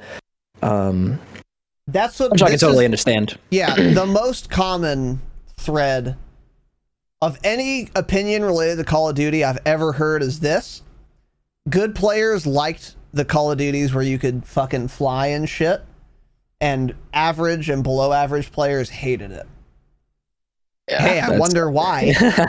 I feel like none of the CDL kids liked the jetpack games either, though. I think some of them did. I've listened to actually, some I don't think they can ever interviews. make up their mind, actually.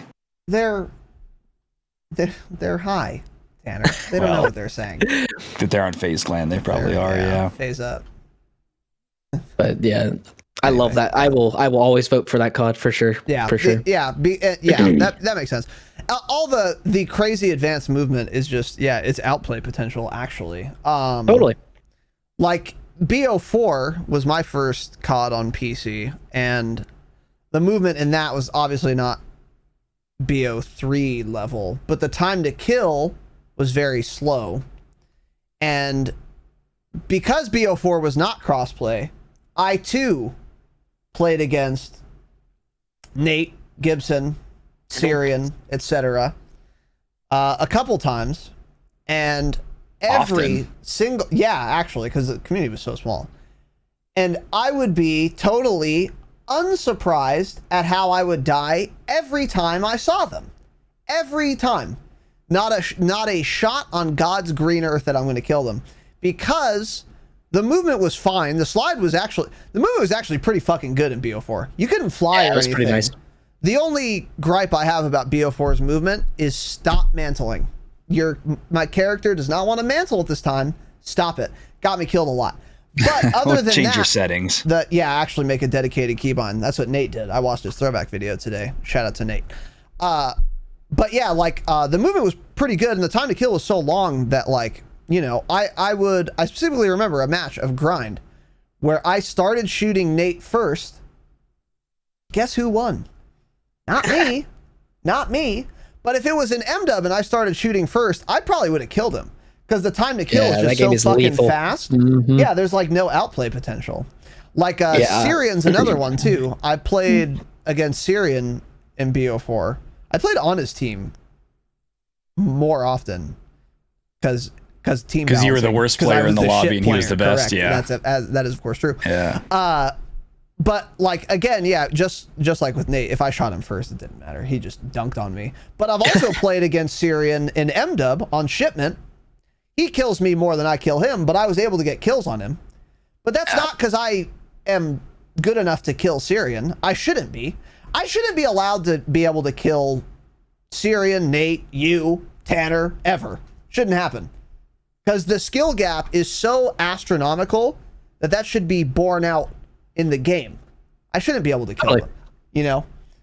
I mean, obviously there's a bunch of factors into it, but like, you know, obviously shipment too is what you said, so everybody dies to everybody. And Syrian was using a shotgun, that absolutely fuck Syrian. Shotgun to FPS games. He was going for a camo. Leave Syrian alone, okay? Thank you. Yeah, we'll pretend he was. Well, I'll edit all the slander out.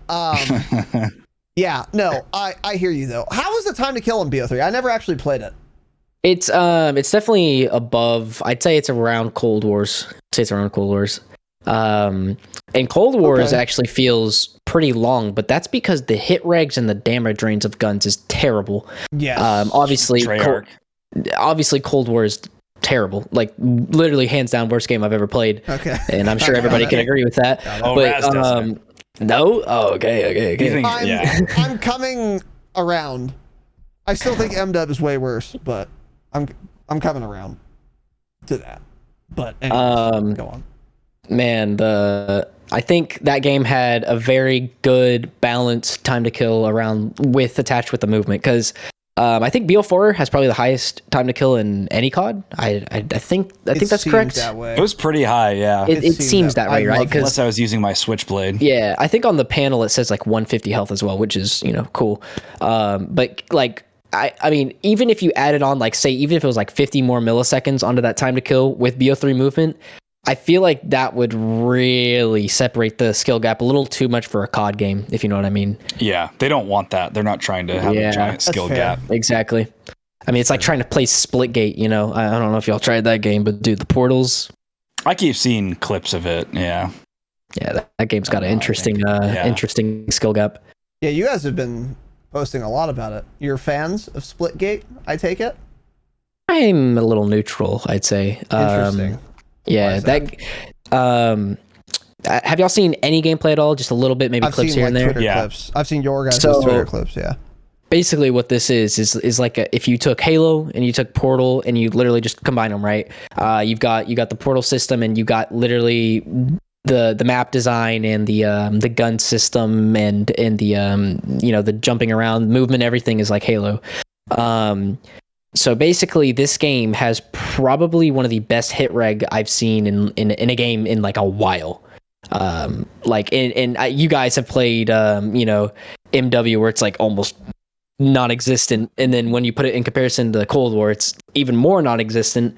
But this game, like, dude, it's so satisfying. Like, even if you think it's just looking interesting, I encourage you to go try it out. But very fun game to play. However, the game has a mechanic to where you have portals, right? Yeah.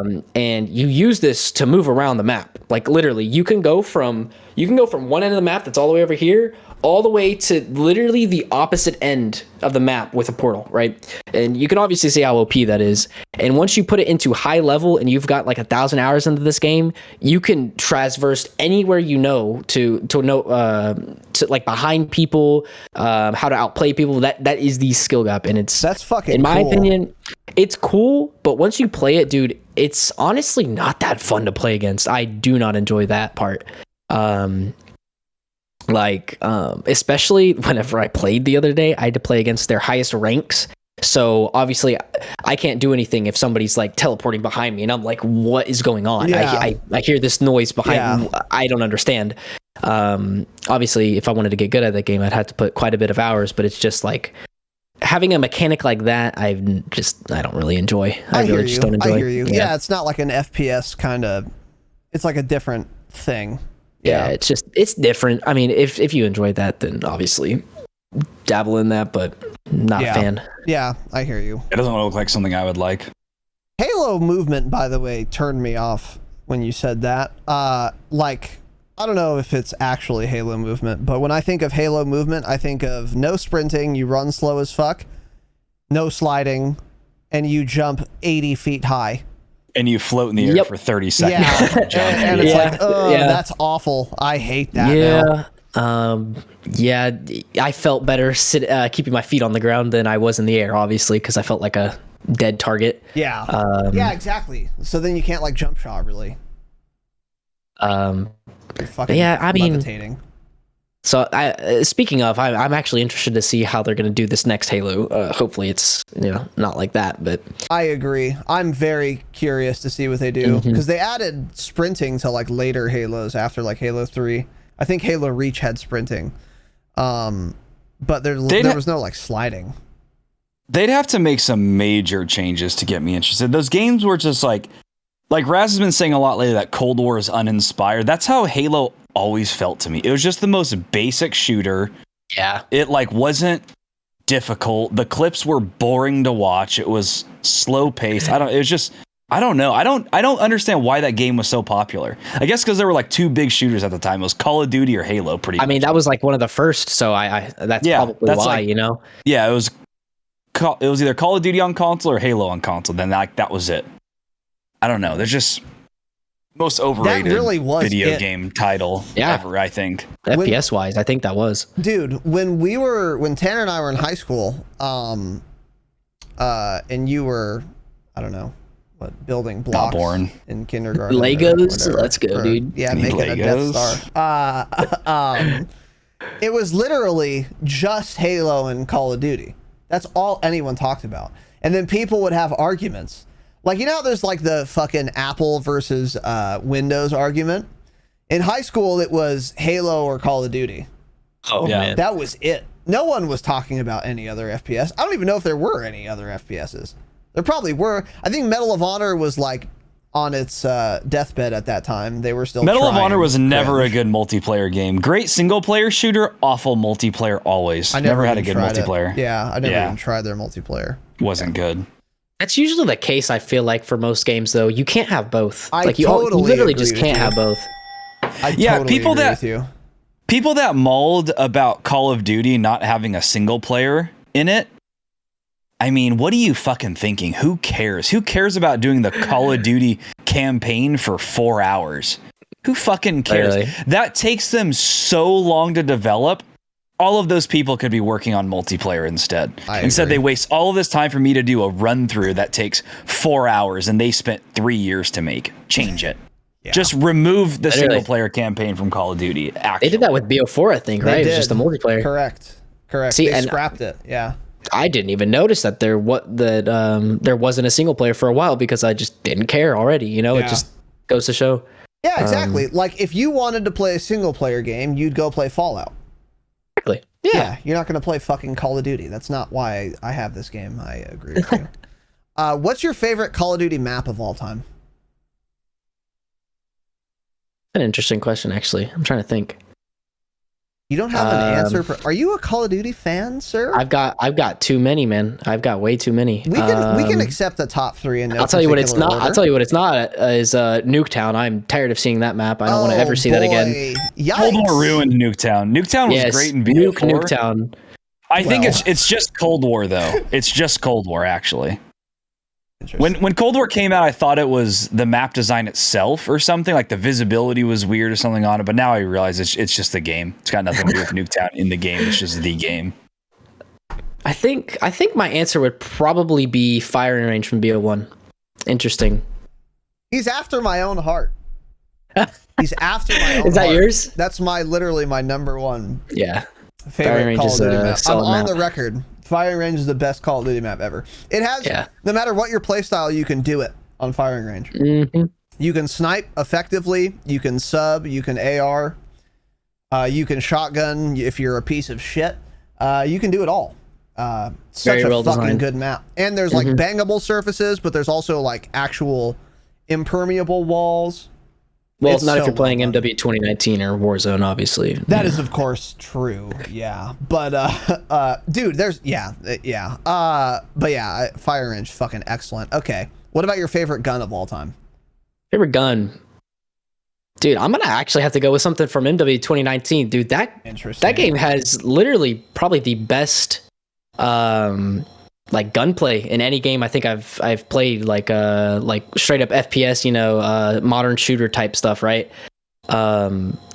I think that is probably the best thing to come out of any Call of Duty. I'd say like it has to probably be the Ram 7. I'm gonna be honest. Ooh. Whoa. I have not held a gun in a game that felt that nice. MW did have a lot of fun guns to Mhm. use. A lot of fun guns to use. It's one Yeah. of the very few strengths of MW. Yeah. Everything to do with the weapons was like really well done. How they 100%. feel, how they sound. Go ahead, Tanner.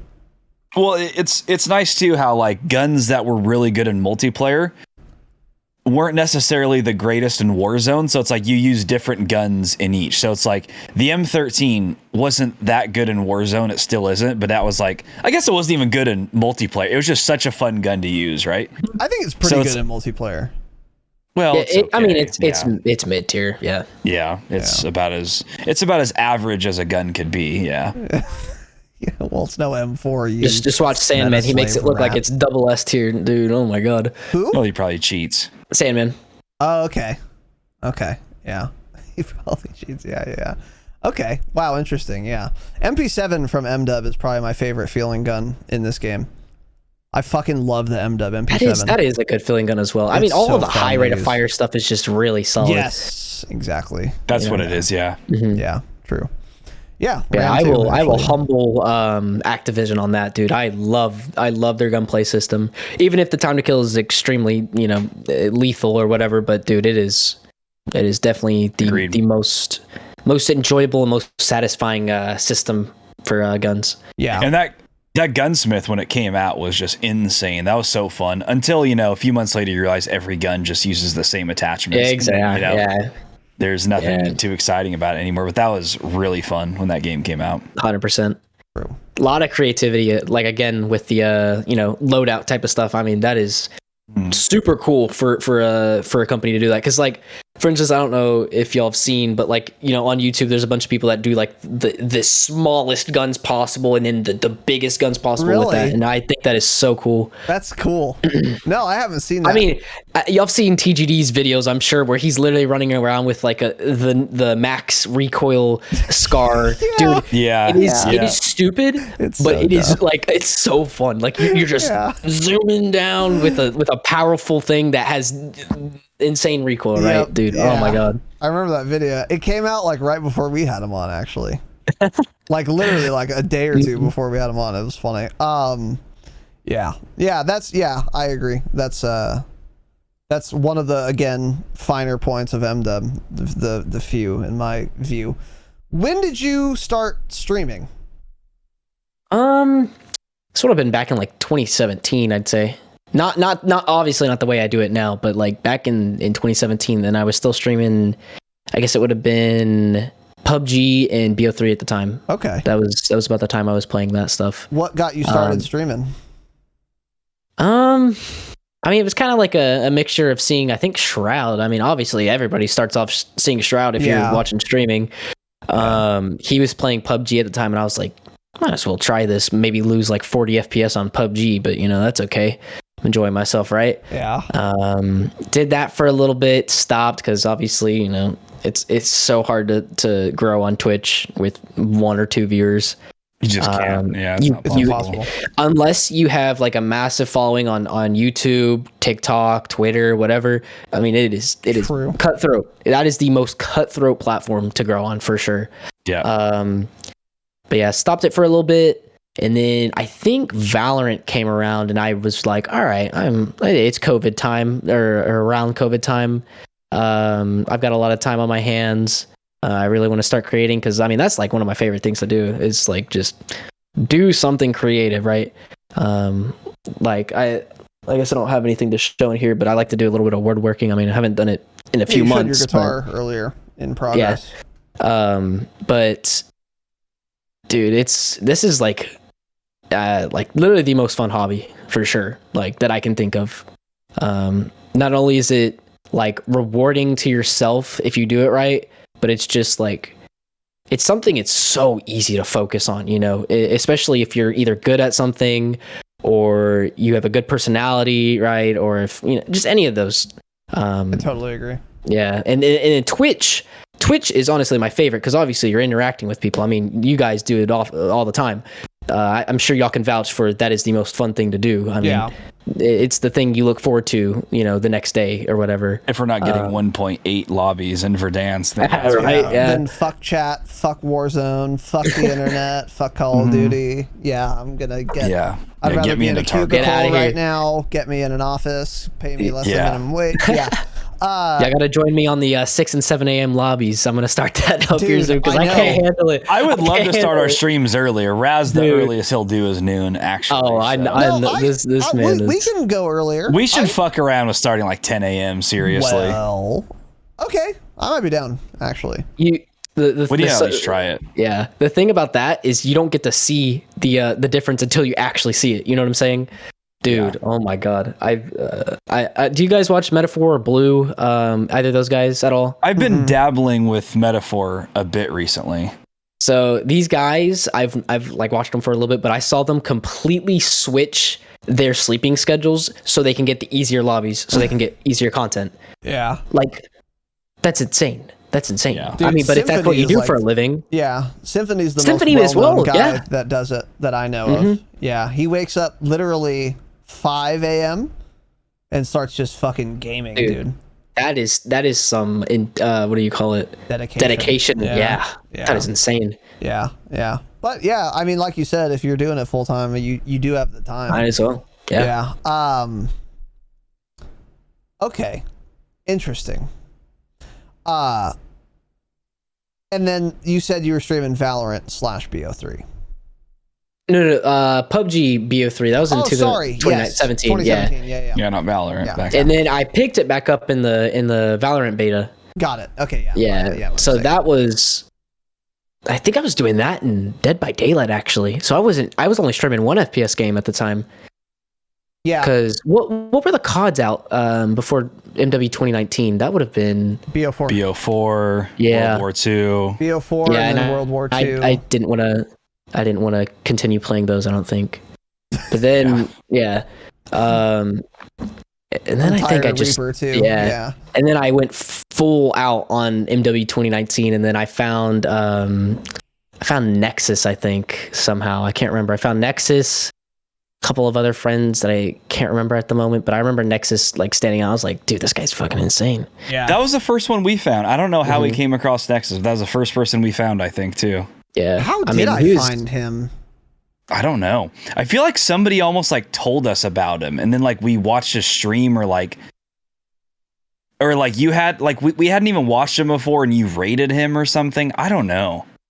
Nexus was the first one though. I wish I knew. I think maybe what happened was that we were already, because we were fans of TGD before he joined the team. And then TGD joined the team. Team EXE, of course. And then I went to, on Twitch, you know how you have like the team thing? I clicked on Team EXE. I went to the members list and I pressed follow on every single solitary account. And then I think that's how I found Nexus. I'm not kidding. That's literally what I did. Actually, I don't. That makes sense. Yeah. Yeah. It paid off because the first time I watched Nexus, I was like, he was super nice, and I've said this before. He was super nice and kind and compassionate in a way that is completely incongruent with being this good at a Call of Duty game. There's no one on Earth who is as nice as he is, but also as good at Call of Duty as he is. I know what you're saying. He was so thankful for it too, yeah. Because everyone who's really good at Call of Duty is a cunt. All of them. Very true. It's true. Yeah. Or any FPS, really. They're just like big ego nerds. We're all big ego nerds. Like, by the way, I'm joking. I don't mean cunt. I mean, I'm not. They're brash and abrasive, which I like. I am that way myself. I'm not good at Call of Duty. Yeah. I'm not good at Call of Duty, but I am abrasive and brash. So I like that type of personality. But when I saw Nexus, I was like, God, he's so nice. Like, he's so cool. And then meanwhile, in between like being super cool with chat, he's just fucking like 270ing people, like just fucking insane clips. I'm Nexus, really big Nexus fan is of him. definitely a unique personality. We all are very very happy to have him in our circle of people. Yeah. He seems like he'd be a good tempering force. For sure. In the turbulent online fucking Call of Duty community landscape, for sure. Yeah. Okay, interesting. So, when did you go? Are you working? Are you in school? You said you're out of school now. Yeah, I'm working right now. Okay. Yeah, I work like maybe like 1 shift a week. It's so I can do this stuff, because I mean, yeah. But I'm in school, but it's summertime right now, so I'm chilling, literally. Okay. What do you know your major yet? Yeah, mechanical engineering. Ooh, whoa. Check out the big brain on smart fucking kid. Keanu. Yeah, Jesus Christ. Damn. Dude, I am in the thick of it right now. Like I've got last semester I had like thermodynamics. Whoa. Regular mechanics 2, which is dynamics, which is I don't know, I hated that class. And then partial differential equations, which don't even get me started on that one because I still don't even know what that class is. I don't either. And then like what else I gotta take? Like this semester I gotta take material science lab or whatever. Dude, I can't even remember. I don't even want to think about it. I don't want school to start. Is that, How is it? Is it more physics or math focused? Mine is I guess I'd say it's both. Yes, Since I'm physics is mechanical, math. it's definitely more physics, but includes all of my math that I've used. So math is more of the basics, I'd say. Physics is more of the application for what I have to do. that makes complete sense. Yeah. What were you gonna say, Tanner? Sorry. How was it doing all the online classes last year? I fucking hate it. I don't ever want to do that again, ever. Yeah, our online Oh my class is God. awful. Dude, it is so different. So different. They're harder. 100%. Because like, think about it like this. For someone like me who literally, if I'm sitting here on a screen, obviously this is a different scenario, like with the podcast, but like if I'm sitting in a screen trying to listen to something that I could care less about, or that I'm just trying to like even absorb, I am not gonna like pick up anything. So I have to Exactly. read my textbook, the full ass textbook. I have to do, I'm not even kidding, like 50 practice problems like in like 4 days or something. So that way like my weekends are free. But dude, I never want to deal with that again. Ever. Ever. Yep. I had like last semester I had one in-person class, and that was my thermo class. And that one I breezed through because obviously it's in person. But I had that partials class that I told you about. I don't remember a fucking thing because it was online. Yeah. Yep. Ooh. Yeah. But we're all in person next semester, so. Okay. That'll be much better. That's good. Yeah. You can Yeah. focus. Yeah, you can focus more. I think Tanner and I very recently talked about this actually, and we said Yeah. that if you like being on a computer in your off time, you can't do online classes. The only people who can are people who are not like nerds who like being on their computer all the time. Yep. Because they don't associate their computer with anything but like work. So then they can get in that space, you know. That mind space. That is correct completely. Yeah. Especially when I'm streaming and I enjoy making content and this is Exactly. like my getaway. No, I had to go into the other room, like into the dining room and study. It's Yeah. impossible. Yeah, that makes sense. Change the scenery. Yep. Yeah. Okay. Very interesting. Tanner wrote down an interesting question here. How do you stay positive? So positive. Not necessarily Katie was, but like upbeat, chipper. While dying to cheaters in Warzone all day. I had saw that question and I actually laughed. Yeah, that's a Tanner question right there. Yeah. I mean, like, I have people come into the stream and tell me I'm positive and stuff, and I will look at that and I'm like, huh. I guess other people are just the polar opposite of me, but dude, like, I don't know what y'all are seeing, but in my head, I think I'm just complaining all the time, and I'm like angry at the game, and this thing sucks, and I look like I hate myself. You don't seem like you get that angry though. That's why I say that, because I feel like Maybe I think I was in your chat sometime, and somebody was like, "Dude, how do you stay so positive playing this game on stream?" And I'm like, "Holy shit, that person's right." Like I'm just like, cool. Like if Raz wasn't streaming Friday when we were playing yesterday, I would have been gone in 30 minutes. But I stuck around because he was streaming. I'm like, okay, I gotta at least put in a couple hours. I can't stand this right now though.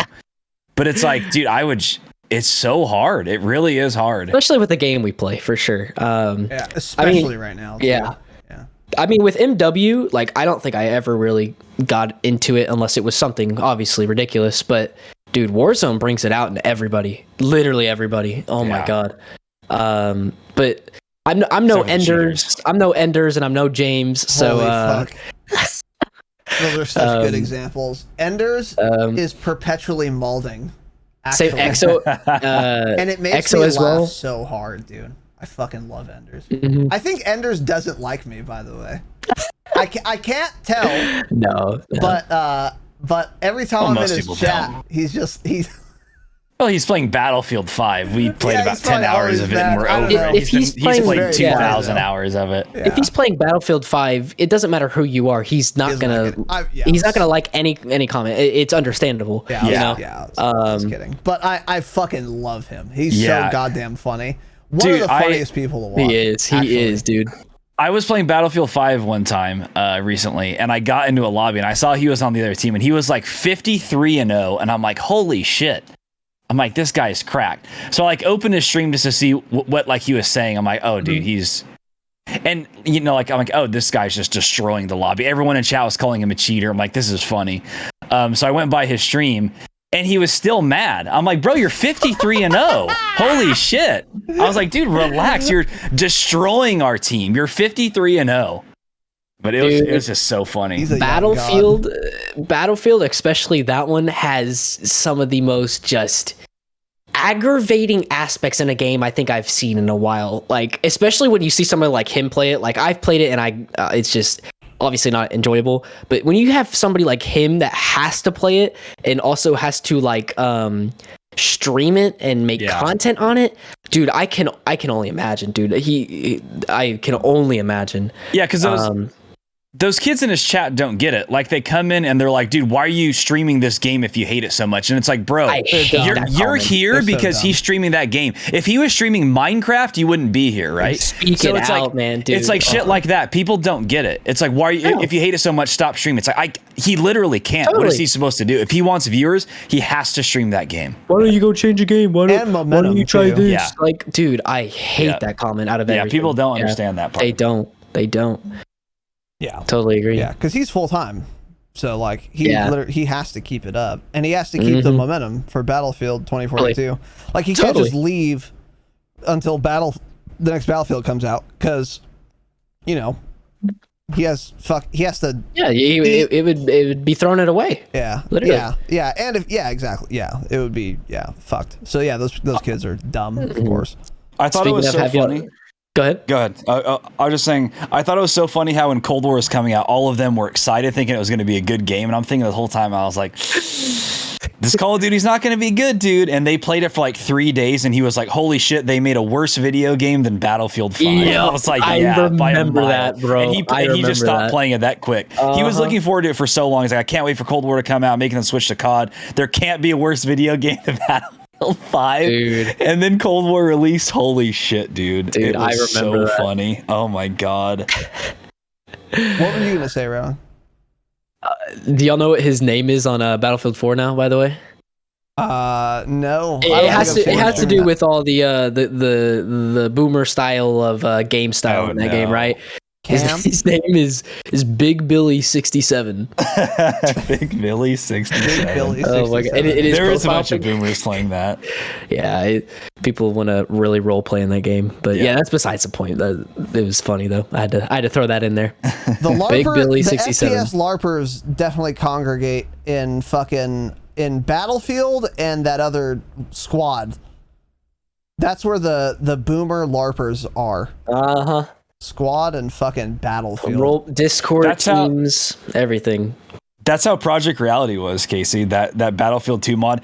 I was the youngest person that played that game by like 30 years. Everyone playing that was like 40 and 50, actually. And it's because it was like reality version. It was like it was funny. It was all people like that. That's fucking hilarious. Yeah. They were cracked at the game, though, be honest. Well, for that style of game. Yeah. Well, yeah. For sure. Yeah, but yeah, Enders is fucking great. Okay. Interesting.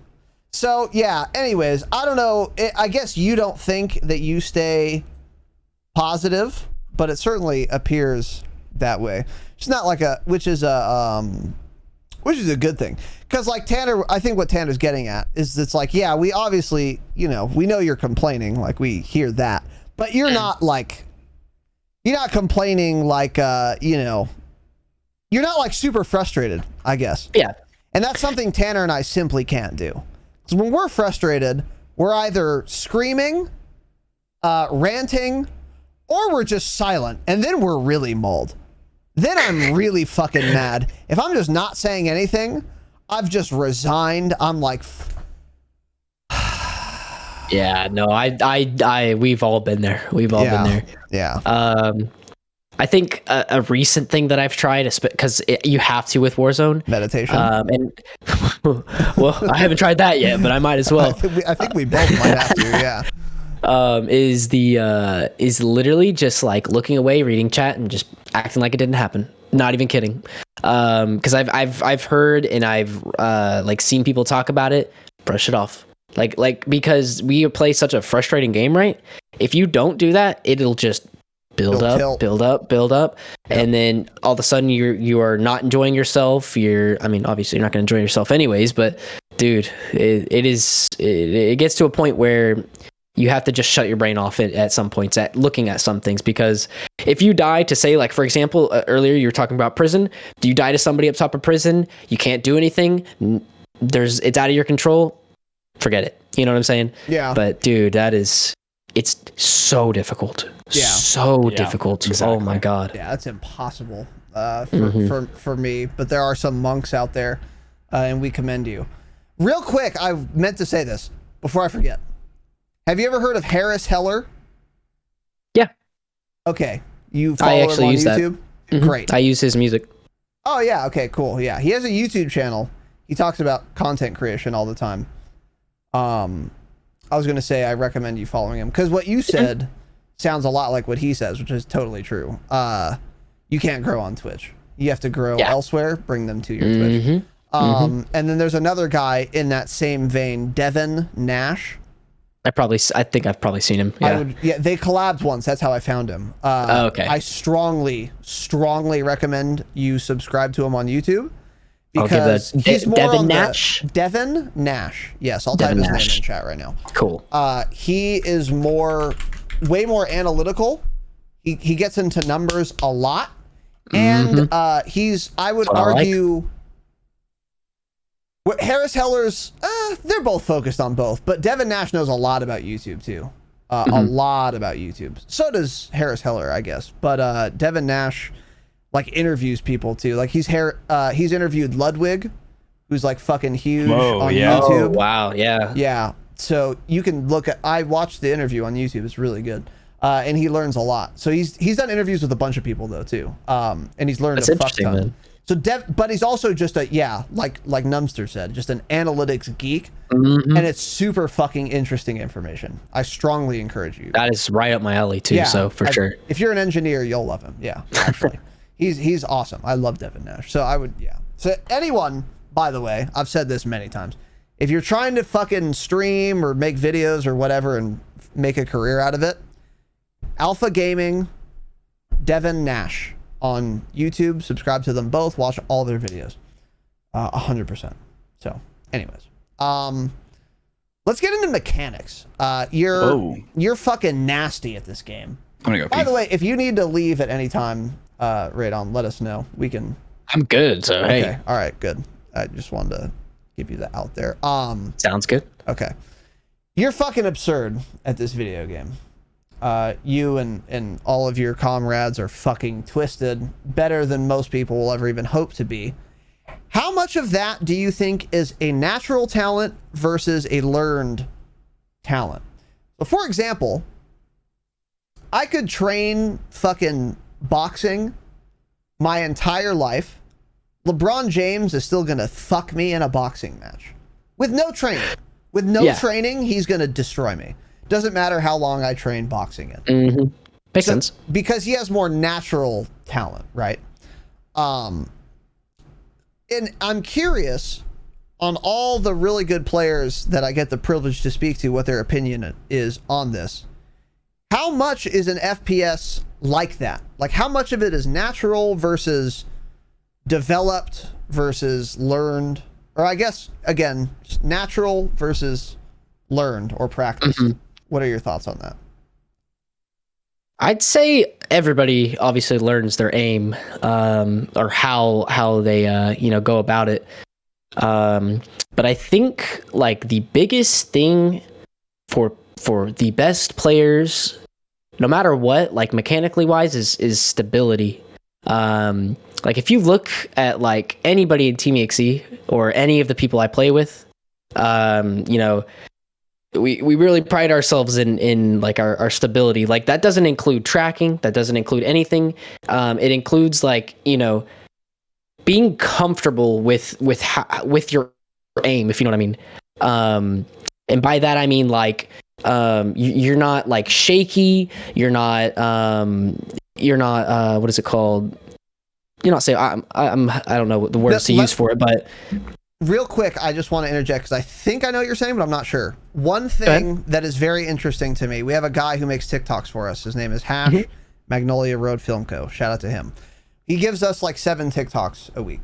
I watch Oh, them. wow. That's nice. Yeah, it's great. I watch the TikToks. And when I watch Tanner's clips versus mine, I can immediately, even if I didn't know who either of us were, I can immediately tell who's better because Tanner's movements are very purposeful. Mm-hmm. Like if I want to turn left 90 degrees, I'll like meander my way to my left with my reticle. I'll figure it out. Mm-hmm. I'll like bumble my way over whatever. when Tanner does it, it's just like he's here and then he's just looking left. That's it. There's no, it's just like super efficient. I think maybe that's kind of what you're trying to say with stability. That's exactly what you're saying. It's like very purposeful movements. Very purposeful. You know where you're going if you know what I'm saying. So, yeah, just very, very purposeful and very like straight to the point kind of deal.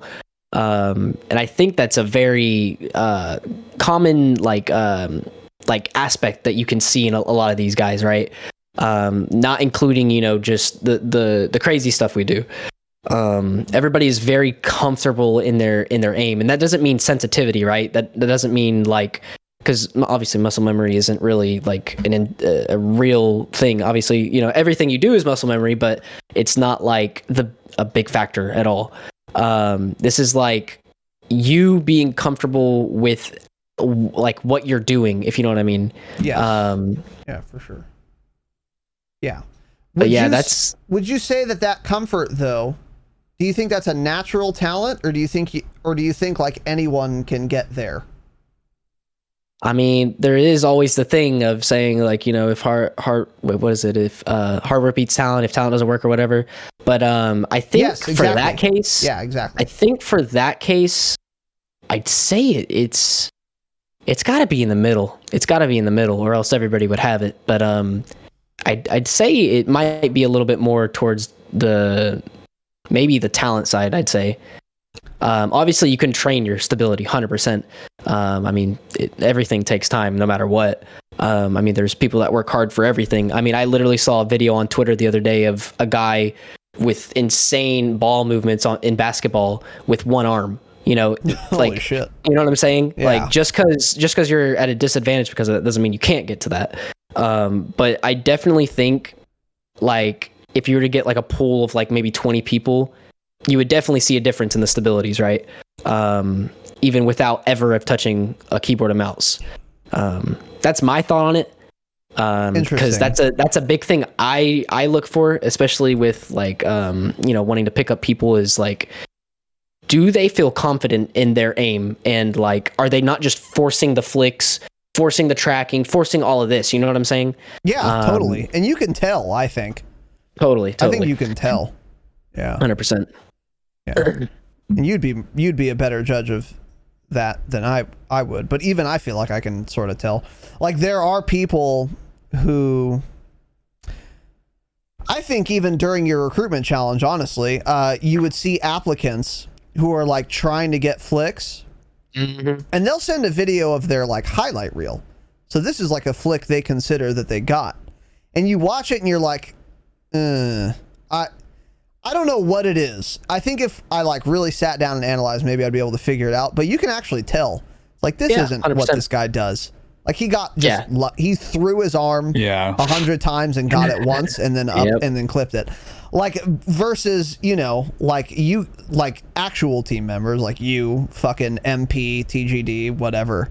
It's like, oh, okay, it feels controlled. It feels very controlled and very 100%. Like, control, I guess is the best way to put it. Like they're trying to do that. Not that they accidentally hit it. That's, I think, what you're basically thinking is like some of these people, they just accidentally hit those clips and it's like, whoa, that was insane. But it's like they had been, you know, recording for 20 hours prior, and that was the first time they hit that, right? Exactly. Yeah. So. Yeah. Okay. That's very interesting. Yeah. The more I think about this, because I was pretty agnostic when I asked James, but I'm more on like a lot of it's natural kind of. I mean, well, if you're James, of course it's natural, you know. That guy's a phenom. But I think all of you are.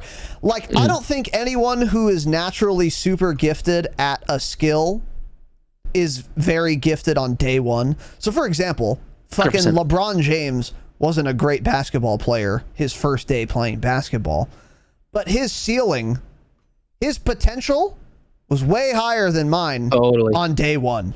So it's like, you know what I'm saying? So it's like maybe just a little bit. Well, I perhaps haven't reached my potential yet. I do have a YMCA membership.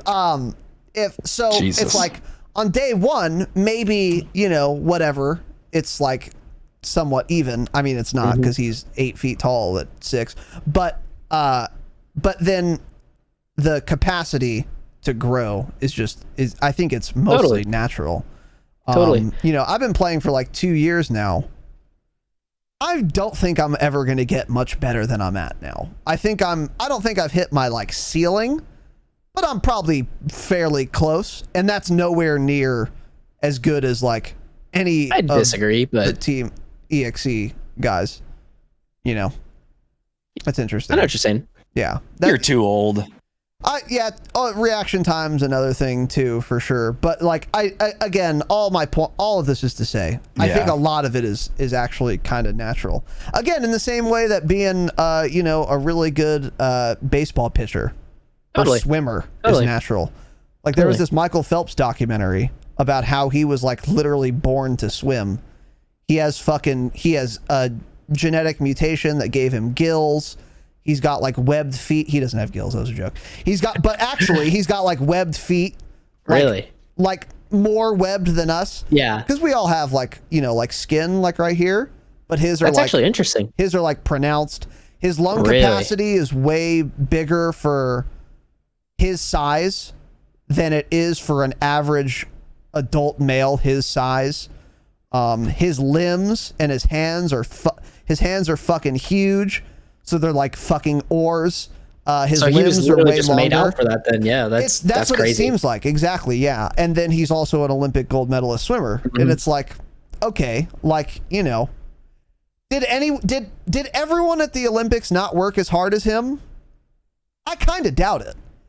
He works fucking hard. Yeah. But I bet all of them at the fucking Olympics, the Sochi Olympics, worked pretty fucking hard too. But he won. I mean, it makes sense. Yeah. Well, some just like smoked weed and they won because of that, right? Well, that was of course Michael Phelps. Yeah. But anyways, yeah, that interesting perspective you have on that though. But yeah, I think it's definitely somewhere in the middle. I agree with you on that. Yeah. On that point. Anyways, what is one mistake that you see other players often make in Call of Duty that you feel like they could relatively easily correct? So for example, one mistake I see people make that they could easily correct is reloading too often. So like a lot of people will get one kill and immediately instinctually reload, even if they have 40 bullets left in their gun. And then they start reloading, a second guy comes and they die. This is an example of something really easy to correct that a lot of players could make, and they would be better for it. Is there something in mind that you have? I think, like, not mechanically, but thought process wise, I'd say like the way people approach situations is definitely like even in my realm, like I see it often in my aspect. But like, I guess a good example would be, let's see, say you have like a full group of people or whatever, right? And let me think. Like taking them all on at once, which is something I do quite often. That's what she said. Man, I really actually don't know. I'm trying to think. It's all right. It's fine. This is, just kind of a random question. Some people have something in mind right away. Some people are like, I don't know. I haven't thought about it much. It's not a big deal. Yeah, I honestly don't have an answer for that. No worries. All right. Here's a different one, sort of similar. I often reference a technique. This might be easier for you to answer. I often reference a technique I very seldom see players do or use that Nate Gibson uses all the time. More than anyone I've ever watched, which is the fuck reloading and fuck switching weapons. If my mag is empty, I'm picking up whatever gun's on the ground and using that instead strat. So more than anyone I've ever watched play any first-person shooter ever, Nate does this the most. He does it all the time. I don't know if he has reload keybound. He will be in a building. He'll kill 1 guy, 2 guys, 3 guys, 4 guys. He has 3 bullets left in his gun. He's not switching to a secondary. He's not reloading. He's pressing pick up gun on whatever gun happens to be on the ground. He literally doesn't even know what gun is on the ground. But he's like, it's probably got more than 4 bullets. Picks it up, continues fragging. This is like the other side of the coin, where it's like, this is something anyone could like do that. Yeah. Like pick up a gun when they're out of ammo. But no one does it. No one thinks to do it. You know, I like almost never do this. I never really think to do it. I think I need to scurry away like the rat I am and reload. You know what I'm saying? But, so this is like a pro tip that you don't have to be pro to use. So like you might say, a pro tip that you do have to be pro to use, for example, is like just hit their forehead. It's like, okay, cool. Just shoot them in the head. Yeah, that's super helpful, but it's hard to do that. Whereas like picking up a gun is easy. You know what I'm saying? Do you have any kind of tips or tricks in that vein? That is a very common thing, I think, in like aggressive like play styles, especially like with a lot of us. I mean, we're chasing nukes, literally. And this is a more common thing, I think, in older CODs. I mean, I do it in the newer CODs as well, but because I don't know if y'all have played BO2. I think that's where it became that in like COD 4. I think it became very popular, at least in the aggressive plays, because either the range or the easiness of picking those guns up and how often they were, I think, was just more common. Oh, that's interesting. But another thing is back in the older CODs as well, is they used to have like really low mag sizes. Like if you think about it, if you had extended mags in BO2, I think it was like 40 rounds. This one, it's 30. So you're almost like forced to switch to your secondary or pick that up. Yes. Yeah. So it just became like I think like just a natural thing to have to do that to a lot of players, because it's either I switch to my secondary, which is a lot of the times if you're playing BO2 was a knife, because you're not going to run a secondary. Yeah, or you pick up something up. You know, go back into the fight, be aggressive, because that was a very aggressive game, and it really rewarded aggressive playstyles. So whenever you say you're playing 6v6 or whatever, you kill 3 of them, and you're like, oh well, I know there's 1 or 2 guys around this corner. I'm gonna get the aggressive play, get the quad feed, get the quad kill, whatever. Okay, I'm gonna push this guy. I know how to do it. I think it's F and then double tap. I think mine is Q. I double tap Q and it's like, okay, I can push this guy easy. It's almost like 4 times faster than reloading, obviously, because especially when you get that animation bug where you YY, I think is what they actually call it. I call it QQ because that's the CS:GO terms or whatever. Cancel, It's like once that was found out, like that was like really game changing for the aggressive playstyles, because you could do a lot of outplays with that. Especially Nate when like played so much BO2, it makes sense that that's his thing. I didn't know like that makes so much sense though. Wow. I honestly wouldn't be surprised if I learned it from him. I'm gonna be honest, because that is a big thing in the aggressive playstyles for sure. It makes total sense. Yeah. Because think in our heads, like this is common with anybody that plays aggressive. I mean, I'm sure y'all do it too. It's like go go go go go. You know what I'm saying? Like any multiplayer game, right? Is go. I'm pushing these guys. Not with Warzone, obviously, it's a little different. I don't ever do that kind of strat in Warzone just because it's not really smart. Yeah. Like in multiplayer games, for sure. Like, dude, if that is my thought process whenever I'm playing a video game, no matter what. I'm pushing everything. I'm throwing my whole body. I'm getting all these guys. I want a cool clip. I want a cool gameplay. I want to get this nuke. I want to get a fast nuke. I want to get something, right? Yeah. It's kind of how it is. So I think that kind of play style is just ingrained into your brain, literally. Yeah. Yeah, he's just done it so many times. Yeah. Interesting.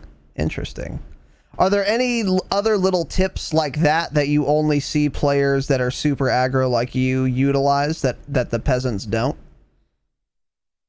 I'd say in like the more recent CODs is definitely like either like corner peeking stuff or like your movement wise. Like I don't know if y'all have seen like Fizz's like anime movement or whatever. Oh my god, dude, I love Fizz's anime movement. I stole that phrase from one of his tweets. I wouldn't say that's like a pro thing because I mean I'd say most people can swipe their mouse left and right. I mean it's not a difficult thing. Yeah. But it's like a very useful thing to get yourself out of sticky situations, right? True. That's more of the recent CODs, I'd say, though. Like, I'm not gonna see that in say BO3 or whatever, or BO2. Right. Yeah, the movement's better. Not better. Mm-hmm. It's probably better actually. It's faster for sure. That's a great answer. Because that, just like picking up a gun, any fucking dipshit can do it. Just go left, just zigzag. Yeah. It's not hard, but most people don't do it. Mm-hmm. When I saw that Fizz Twitter clip, I laughed hard. Same. Because it's so easy. It's easy to do. Just fucking zigzag, and also it worked. The guy shooting him missed all of his fucking shots. Yeah. It's like, that's a good answer. Yeah. It's on his. What's up, Arden? It's on his Twitter. Fizz's Twitter. Yeah, it's such a funny clip. Answer. Yeah. Oh, maybe this is it. That's the clip. Oh my god, that's what made me laugh. That's what made me start doing it more often too, because I saw it and I was like, hey, I can get me out of here. Yeah. Same. Yeah, I was like, I need to fucking get out of here. And I mean, he's dude, so that clip. Yeah. Yep. Yeah. That's a great answer. Yeah. Well said. Very well said. What mouse do you use? Glorious Model O wireless. Ooh, okay. Are you normally an ambidextrous player, or did you just want a glorious mouse that was wireless? No, I'm definitely not. I went from the actually I had the other mouse here. I went from a Death Eater, so I've literally ran the Death Eater since it's pretty much been out, I'd say. So I didn't change. Yeah, it's ergonomic. Yeah. Okay. Yeah. But I really wanted to get into like wireless mouse because I'm tired of the wire, and this wire is torn completely. Got into this mouse. I don't think it changed how I played at all. Honestly, I have a feeling that if anything, it might have helped a little bit, but I feel like your peripherals don't really do too much. Maybe like within 5% difference, plus or minus. Yeah, but that's what James said too. Mm-hmm. That's what James said too. I think that's kind of true. I mean, I went from not that I'm good, but I went from a Model D, which is Ergo, to a SteelSeries Aerox 3. Because it's wireless, because I was also fucking tired of the cable, which is ambidextrous. And it's like, I mean, I'm not doing any better or worse. It's a mouse, I feel like the best thing you get out of it, though, is the, like, not only quality, but the, like, convenience of how the mouse performs, if you know what I mean. So, like, I guess the biggest example is obviously the wireless, right? So even if the Death Eater was wireless, I don't know if that would have affected anything. Another thing that I really liked is that this mouse is like almost 30 grams lighter than the mouse I had before. So, like whenever I'm playing, it just feels more comfortable, if you know what I'm saying. Interesting. Okay. So I feel like that's probably what you're buying in peripherals is the comfort and the consistency and the overall like quality of the stuff, right? Okay, so you're a fan of the lightweight trend, but not because you think it makes you perform much better, if at all, but because it just feels more comfortable. Yeah, it just feels more comfortable, in my opinion. That makes I'm not sense. a big peripheral nerd or mouse pad nerd or anything. Yeah. I am a keyboard nerd after this purchase though, dude. This thing is, Really? oh my Is that god, Is that the a glorious ducky? one? this is a ducky, dude. This is Yeah, my it's a baby ducky, right here. yeah. Oh my god, I What love do this you thing. like about it? Because I've heard the name Ducky since Yeah. I started looking up FPS peripherals, and I'm sure it's older than that. Dude, these keys feel like very, very comfortable, and the design of it, I think, is my favorite part about it. Like, oh my god, not only is it like 10 keys less, dude, this thing is like, oh, it's just so nice to look at it. Also, the RGB is so nice. I will vouch for this company for the rest of my life. I love it. Interesting. What Yeah. kind? Do they have their own proprietary switches, or did you order switches? Nah, they get it from vendors, I'm sure. I got like bluish whites, I believe, which are very like tactile and like kind of quiet. So Okay. that's kind of what I wanted to go for. Maybe I'll fuck around and get a Ducky. Maybe you should. It's actually a lot cheaper than I thought it would be. Like, How much was have it? you all ever had like the Logitech mouses and like the Razer mouses? I've had Razer keyboards, unfortunately. Yeah. And those things are heavy too. This thing is like quite light, in my Really? opinion. But it was about like 130, 140 after I got the most expensive, switches. So it's kind of like, dude. Yeah. That's not, that isn't bad. No, that's actually. not bad. For like That's an not bad for RGB. this quality of a keyboard. No, Yeah. 100%. Oh wow, interesting. Yeah, I've always said like for FPS, the mouse is what like matters more. 100%. The keyboard yeah. doesn't matter at all performance wise, but if you want, comfort or anything. The only thing though is I got the glorious modular keyboard where you can change out the switches at will without getting a new keyboard. Mhm. And I would always, because like how your thumb rests on your space bar, Yep. ready to jump. My switch the switches I'd gotten for the rest of the keyboard were so fucking like light that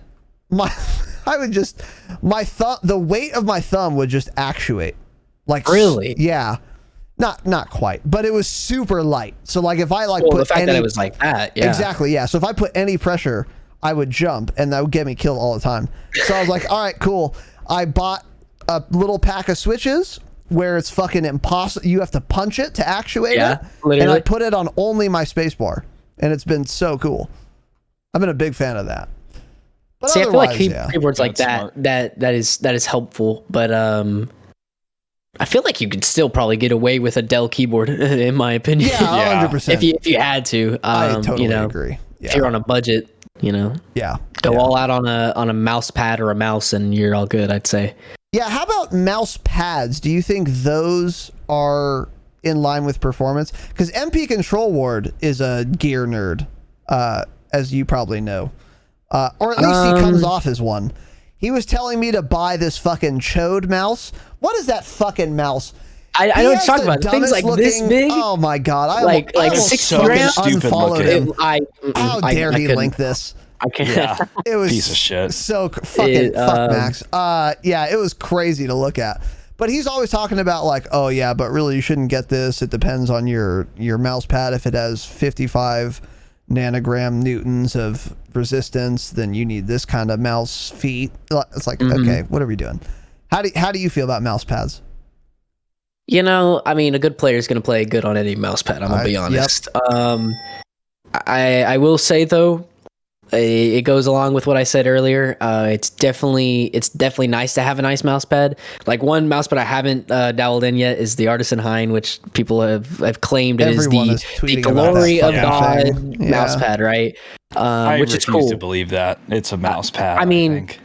Like, I feel like in terms of what it can do, like say if you want to like really just focus on tracking or whatever, right? Like then there's certain mouse pads that cater to that and will make it more like more able and more feasible to do what you want to do. You know what I'm saying? Like say if you're playing like a tac shooter, you'd probably want to go with something more control. I'd think I don't really play tac shooters, but I don't know. I don't think the mouse pads play that much into it unless you're going way into like the deep end with like hard pads. I feel like those are probably a lot different of the feel and whatnot. They're different That's way enough. different, Yeah. yeah. What kind of mouse It's like- pad it's do like you for have? I have like a Aqua Control Plus. That's an X-ray pad. I've never heard of that. It's It's really Wait, interesting, actually. X-ray, like the wavelength. It's a brand. Oh, okay. Okay. Yeah, they're called X-ray mouse pads or whatever. It's like you can tell like a difference in the quality of the mouse pad. Like most cloth ones are good for a long time. I mean, as long as you wash them often. But you will get some consistencies. Oh, yeah. Oh yeah. How's that MW2 shirt holding up, huh? It's I don't know if I've watched it yet. No, I'm kidding. Yeah, no, I'm not. It's a fucking meme. People think we talked about it in the pre-show, the bed sheets. So fuck chat. But anyways, Cool. no, that makes sense. How big is your mouse pad? See, that's the biggest thing I feel like for a mouse pad is the size. 100%. Yeah, size matters. Here, I can actually angle this down real quick. Y'all can see this is like my entire desk. Oh, you have one of those, yeah. Mm-hmm. I have to. That's a cool looking mouse pad, by the way. It is, yeah. That's another cool thing about it. Yeah. But so I play on like low sense, so obviously I'd rather a bigger mouse pad, because it caters to my play style. I feel like you're probably wanting to buy a mouse pad that caters to however you play.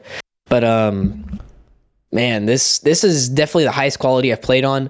But like I said, I don't notice any difference from how I was playing before on my old mouse pad, and even before that mouse pad. It's you can't tell. You can't tell. It may feel different at first, like, oh, this glides really well, but then it doesn't make you better or anything. It doesn't make you better. 100%. Yeah. I think you made a really good point. I have a pretty big one too. Mine's like 3 feet long, I think. Yeah, I think we might have the same one, Tanner. Maybe probably not. It's a glorious one. Yeah. Mm-hmm. I think you made a great point though about peripherals, where it's like, unless you're getting fucking crazy and really fucking yourself, unless you get attach a brick to your mouse, like it's not going to make you play better or worse. Unless it's like the extremes. Exactly. Yeah. So first of all, I think what you're saying is, if you go to the extremes, the mouse can make you worse, but it's not really going to make you better. And the same with most peripherals. But the difference is going to be how comfortable you are using them. How much you enjoy the feeling and looking at them, frankly, because they're going to be sitting on your desk for so long.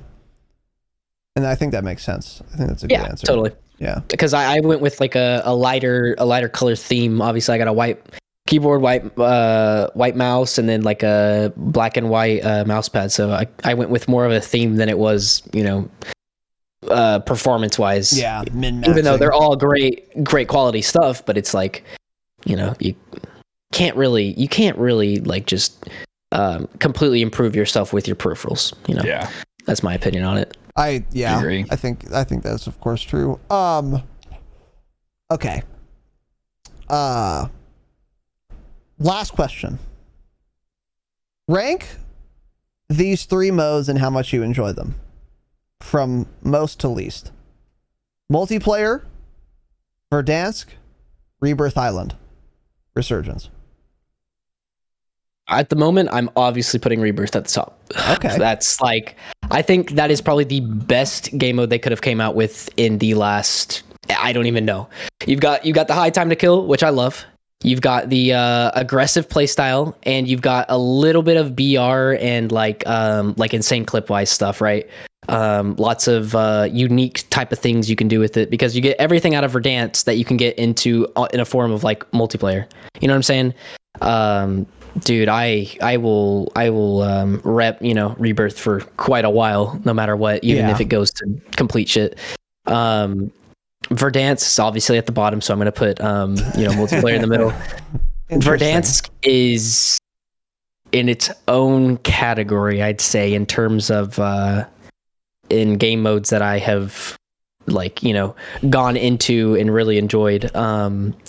Especially like recently, dude, man, it has gotten almost unplayable, especially for a content creator and somebody who's trying to get into it, because obviously I haven't played much of Verdansk. Verdansk is one of those game modes you have to have thousands of hours especially into, now, because so many people do.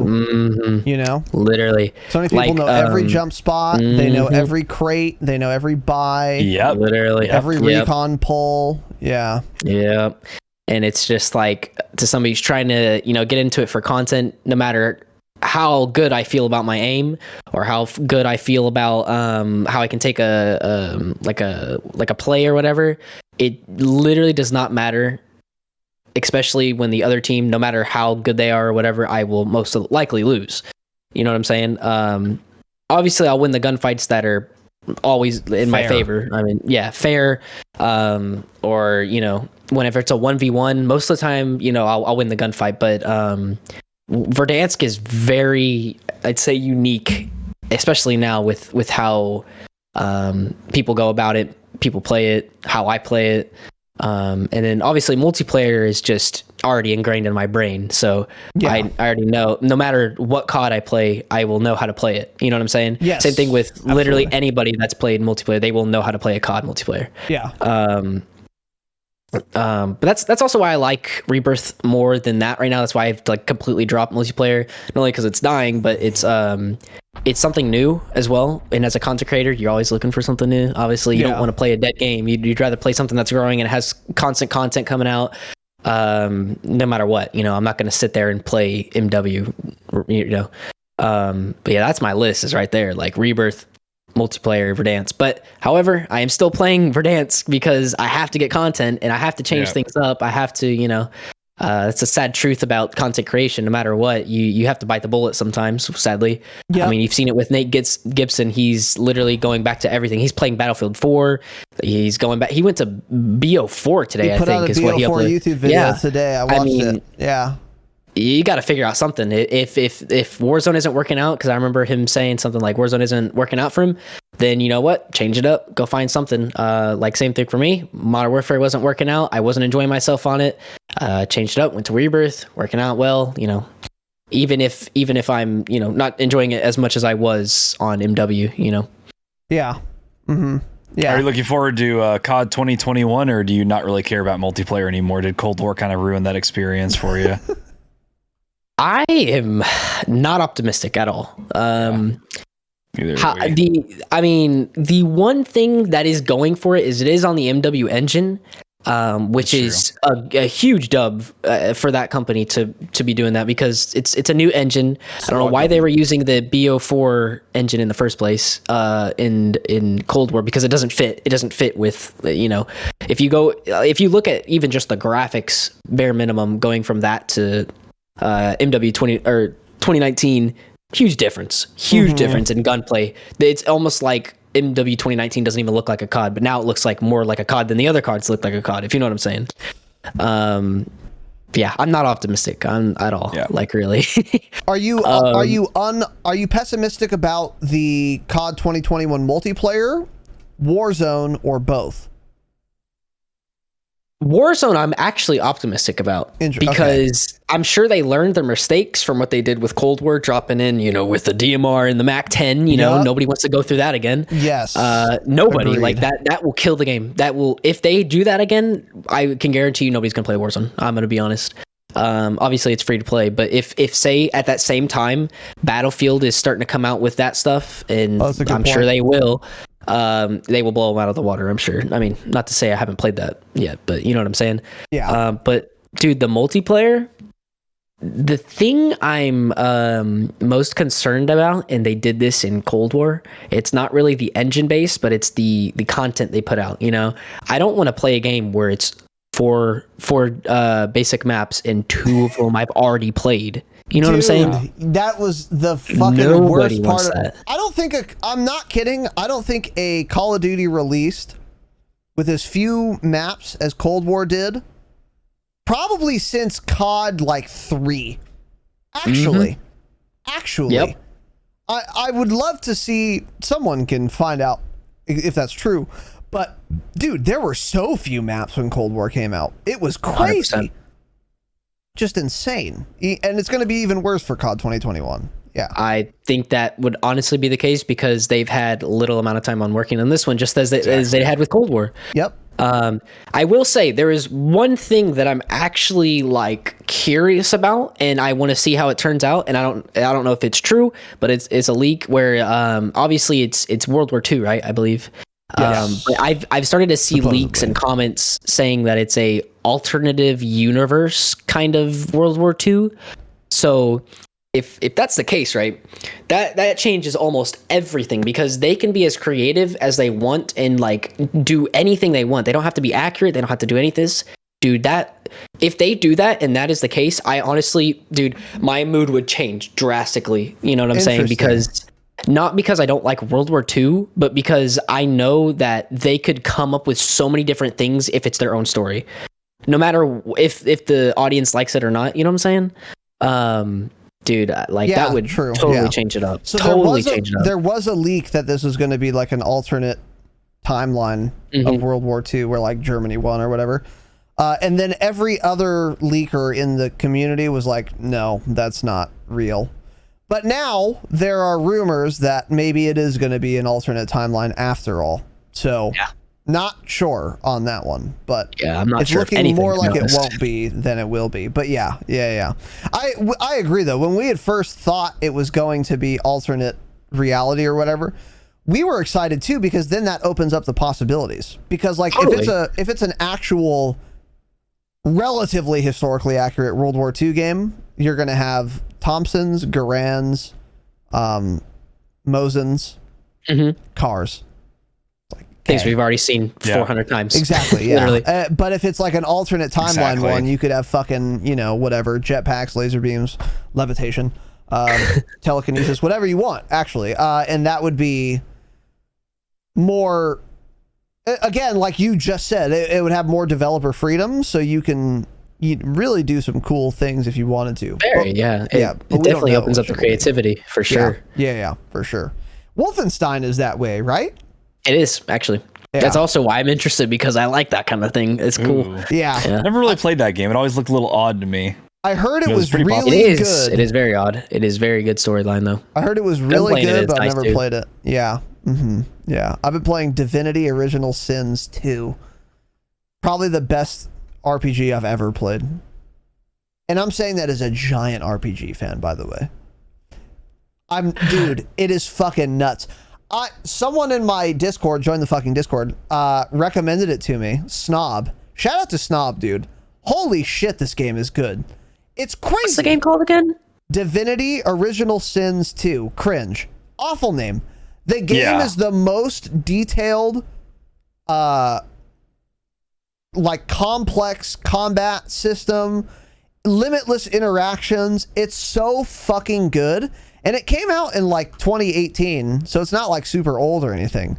It's super fucking good. It's That sounds like super my good. game right there. All you have to say is limited That's interactions. all Raz has done limited the last building. week. Dude, bro, I didn't get my Bitly link yet. Perhaps I should, but I'm going to type it in chat for your convenience here. Hold on.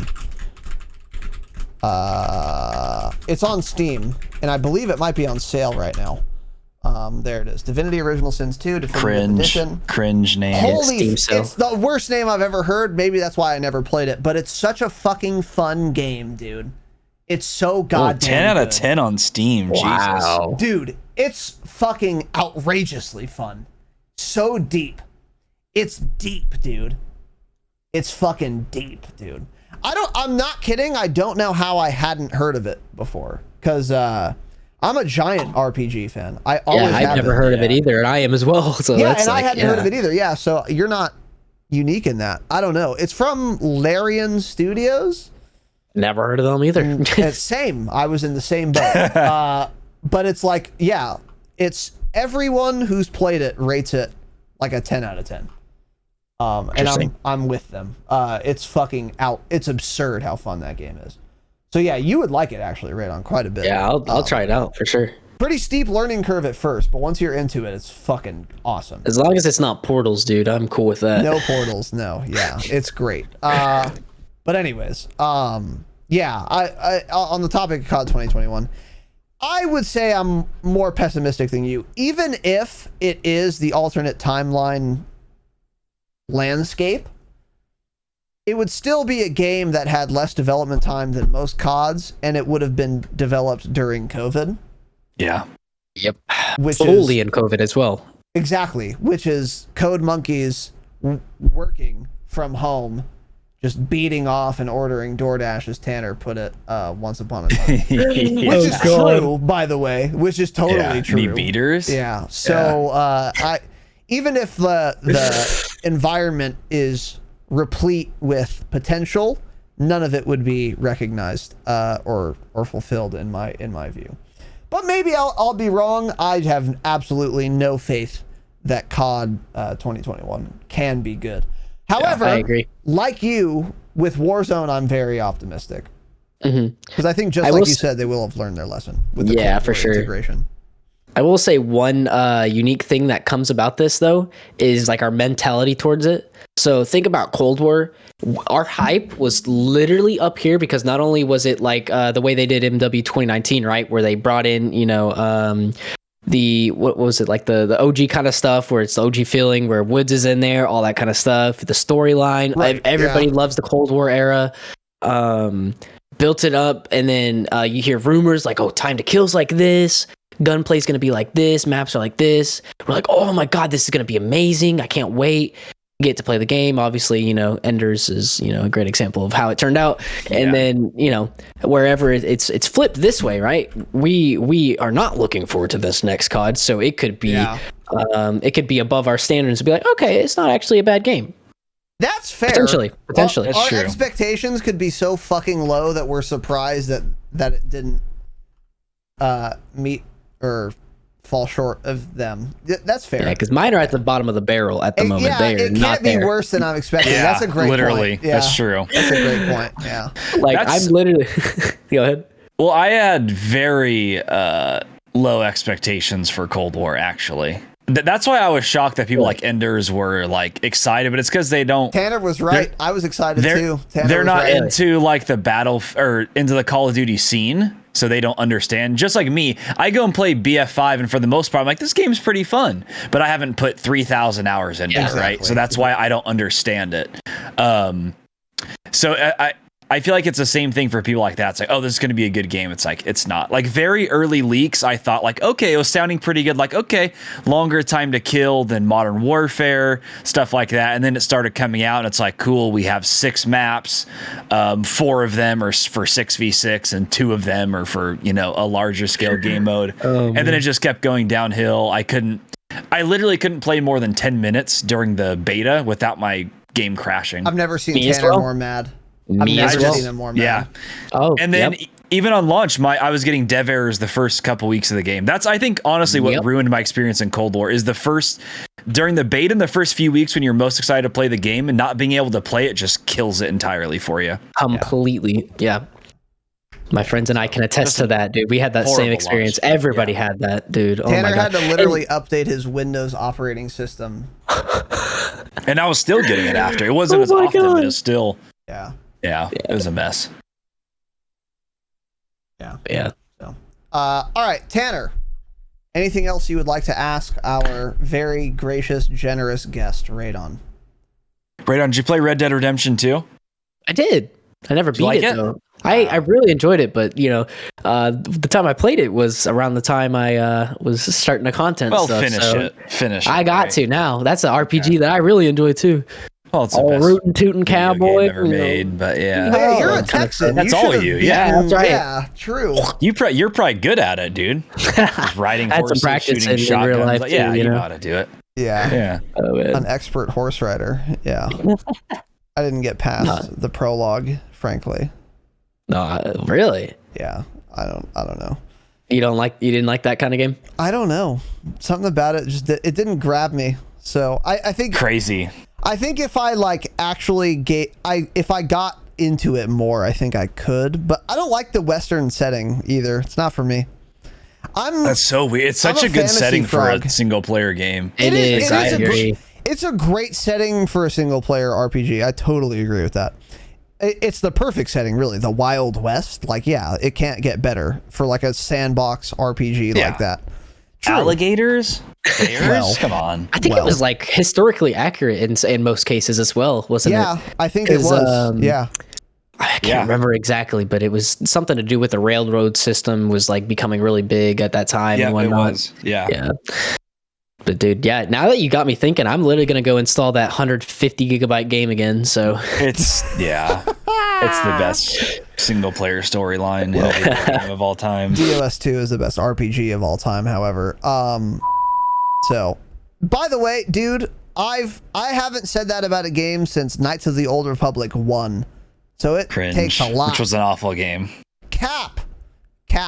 I actually DOS 2, Dark Souls. No. Divinity. The game he was just talking about. Yeah, Oh, Divinity that's game. I see.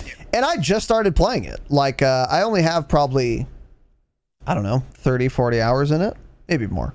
Well, you've played 40 hours in 2 days. Cool, So. Matt. Well, that's okay. I'm not even saying it to play it. That's barely possible. In your 90-degree room. Yeah. Yeah, that's dedication, by the way. If I will get off Warzone sooner than I otherwise would because it's simply too hot in my room. Not Divinity, bitch. I'll sweat. Fuck it. I'll sweat, dude. Let me get another glass of water, dude. I'll sweat. That's how good that goddamn game is, dude. Oh man. Well, let's move on. Okay, yeah. But Red Dead. Fuck it. I don't know. Westerns are cool for sure. It's a great setting for a single player game, but I don't like that setting myself. I'm more of a fantasy frog. Cringe.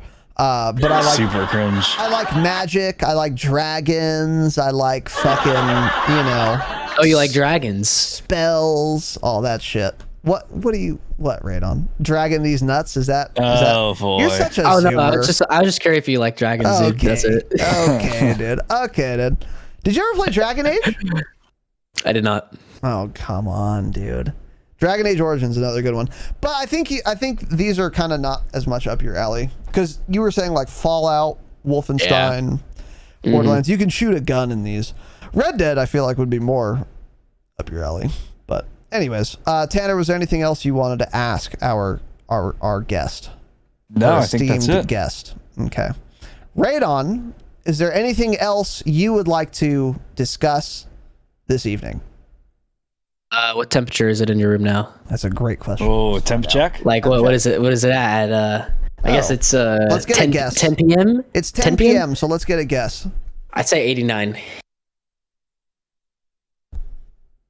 It's 89, yeah. A My camera's not focusing, but it is. prediction IQ It is. Yeah, that's a 200. that was a big brain fucking guess, literally Yeah. on the nose. It's actually 89. Damn. Huge brain on. True. Check out the huge Look at brain that. on Raidon. Yeah. Well. Yeah. All right. Good job. Okay, buddy. That is insane to me. It's I not don't great. get it. Yeah, it's not great. I mean, I've sweat a lot, which is not great, but the vibes. The things I do for the program. Patreon.com/Dropshot, please. Thank you. Raidon, where can the people find you? Where can the people find your friends, your team, yourself, etc.? I mean, obviously the main place is my Twitch, twitch.tv/RaidonPC. That's the easiest. Other than that, YouTube. Go check out my new aim assist video. Let's go. Dude. Yeah. What's your Twitter handle? RaidonPC. Everything's RaidonPC. RaidonPC. That is Say that huge. 5 times. Yes. Yeah. So that's RaidonPC, all one word. I recommend if you guys want to connect with Raidon, go to Twitter. Find him on Twitter at RaidonPC. Follow him. And then if you look at his website linked, there is a link tree. You can find all of his links there. I would recommend you guys connect with him that way. And he could use some Twitter clout. We all could. So give him a follow there. Follow all his shit off of his link tree. And once again, if you guys wanted to try Kovaak's, the aim trainer, if you are mouse and keyboard frogs, then use the link in the description of this video or in the show notes of this podcast episode, or in fact, in the chat of this live stream, and buy Kovaak's with that link. You won't pay any more, obviously, and you'll be supporting the boys, the Team EXE boys, whom Tanner and I are very, very big fans of. Raidon, thank you very much for joining us, man. I really appreciate it. No problem. Thank you guys. Yeah, this Really has appreciate been this has been a blast, and I look forward to hopefully doing this again soon. Now, one thing that Raidon and Tanner and I had been working on was a more group-like structure with getting a number of Team EXE people on the program at the same time. But as it turns out, aligning 8 schedules for one date is very difficult. People all over the world, yeah. So we kept trying for weeks and weeks, and then Tanner and I were like, let's just get Raidon on first, and then maybe we can work on adding a couple more people as schedules permit in the future. So hopefully, Raidon, if you and your teammates are open to this, we can open the floor up a little bit next time, maybe Sounds pretty perfect. soon, and have a couple I'd Team hope so. EXE boys on. Yeah, We would love that. yeah, we would love that as well. And then Bazin Yep. was talking about a Twitter Spaces. That involves me talking and people listening, so I'm on board, dude. So Bazin, we will be in touch probably on Monday. Raidon, thank you. Bazin BTW. Bazin BTW on Twitter, yeah. And also, what is the Team EXE Twitter? Is it just at Team EXE? This is Team EXE. Okay, so that is at THISTEAMEXE on Twitter. They will have all of their links there as well. Give them a follow also if you are interested at all in players who are significantly better than you are capable of being. Actually, because they are each and every member of Team EXE is a blast to watch play. A blast. And I strongly encourage you guys, if you like watching live streams or gameplay or even YouTube videos of gameplay, follow them. You can see spicy Twitter clips, but you can also find their YouTube where they have really good videos, very well edited, and also, of course, the highest caliber tier of gameplay, which is a real pleasure, a real treat to watch. So make sure you guys check out Team EXE. Of course, send my love, send the Dropshot's love and regards to young Raidon. The next time he's live, he better have 100 gifted subs, or I'm malding, or you guys are going to hear about it. So figure it out. RaidonPC on Twitch, Twitter, and everywhere you can find him. Raidon, thank you again. Have a great night, buddy. You as well. Thank you guys so much. Of course. Yeah, thanks, dude. We appreciate it. And to the listeners, thank you all for listening. Thank you for watching. Have an excellent evening, of course. And as always, remember, stay humble. Stay humble. For all of you who were supporting, I really want to thank you for your support. You guys are fucking nuts. And I'm sorry I couldn't shout you out during the program. But again, I wanted to be respectful of Raidon's time. I'm not sure where exactly we were, but I think I found it. Okay. SP with the 1,051 fucking bits. SP Farms, the crop shot. Thank you, buddy. I love you, dude. I appreciate you, you handsome son of a bitch. Thank you very much, man. Gen Hero with the 1,033 bits. Huge, boys. A lot of scratch, a lot of love. Gen Hero, you son of a bitch. Thank you very much, brother. I appreciate it. John Doe, KCMEO, change it, with the Prime Subarino. I appreciate that, man. Much love. Thank you very much. Welcome. Dr. Cloud with the 500 bits. Huge. Much appreciated, brother. Superman versus with the tier 1 sub. Welcome to the fucking Octagon, brother. Appreciate that. Shigo Heart resubbing with the 8 months. Let's go. Shigo, thank you, buddy. King Camper getting a little crazy tonight with the 13-month tier 1 sub and the fucking 20 gifted subs, dude. Holy fucking shit, dude. That's crazy. King Camper, you son of a bitch, you old frog.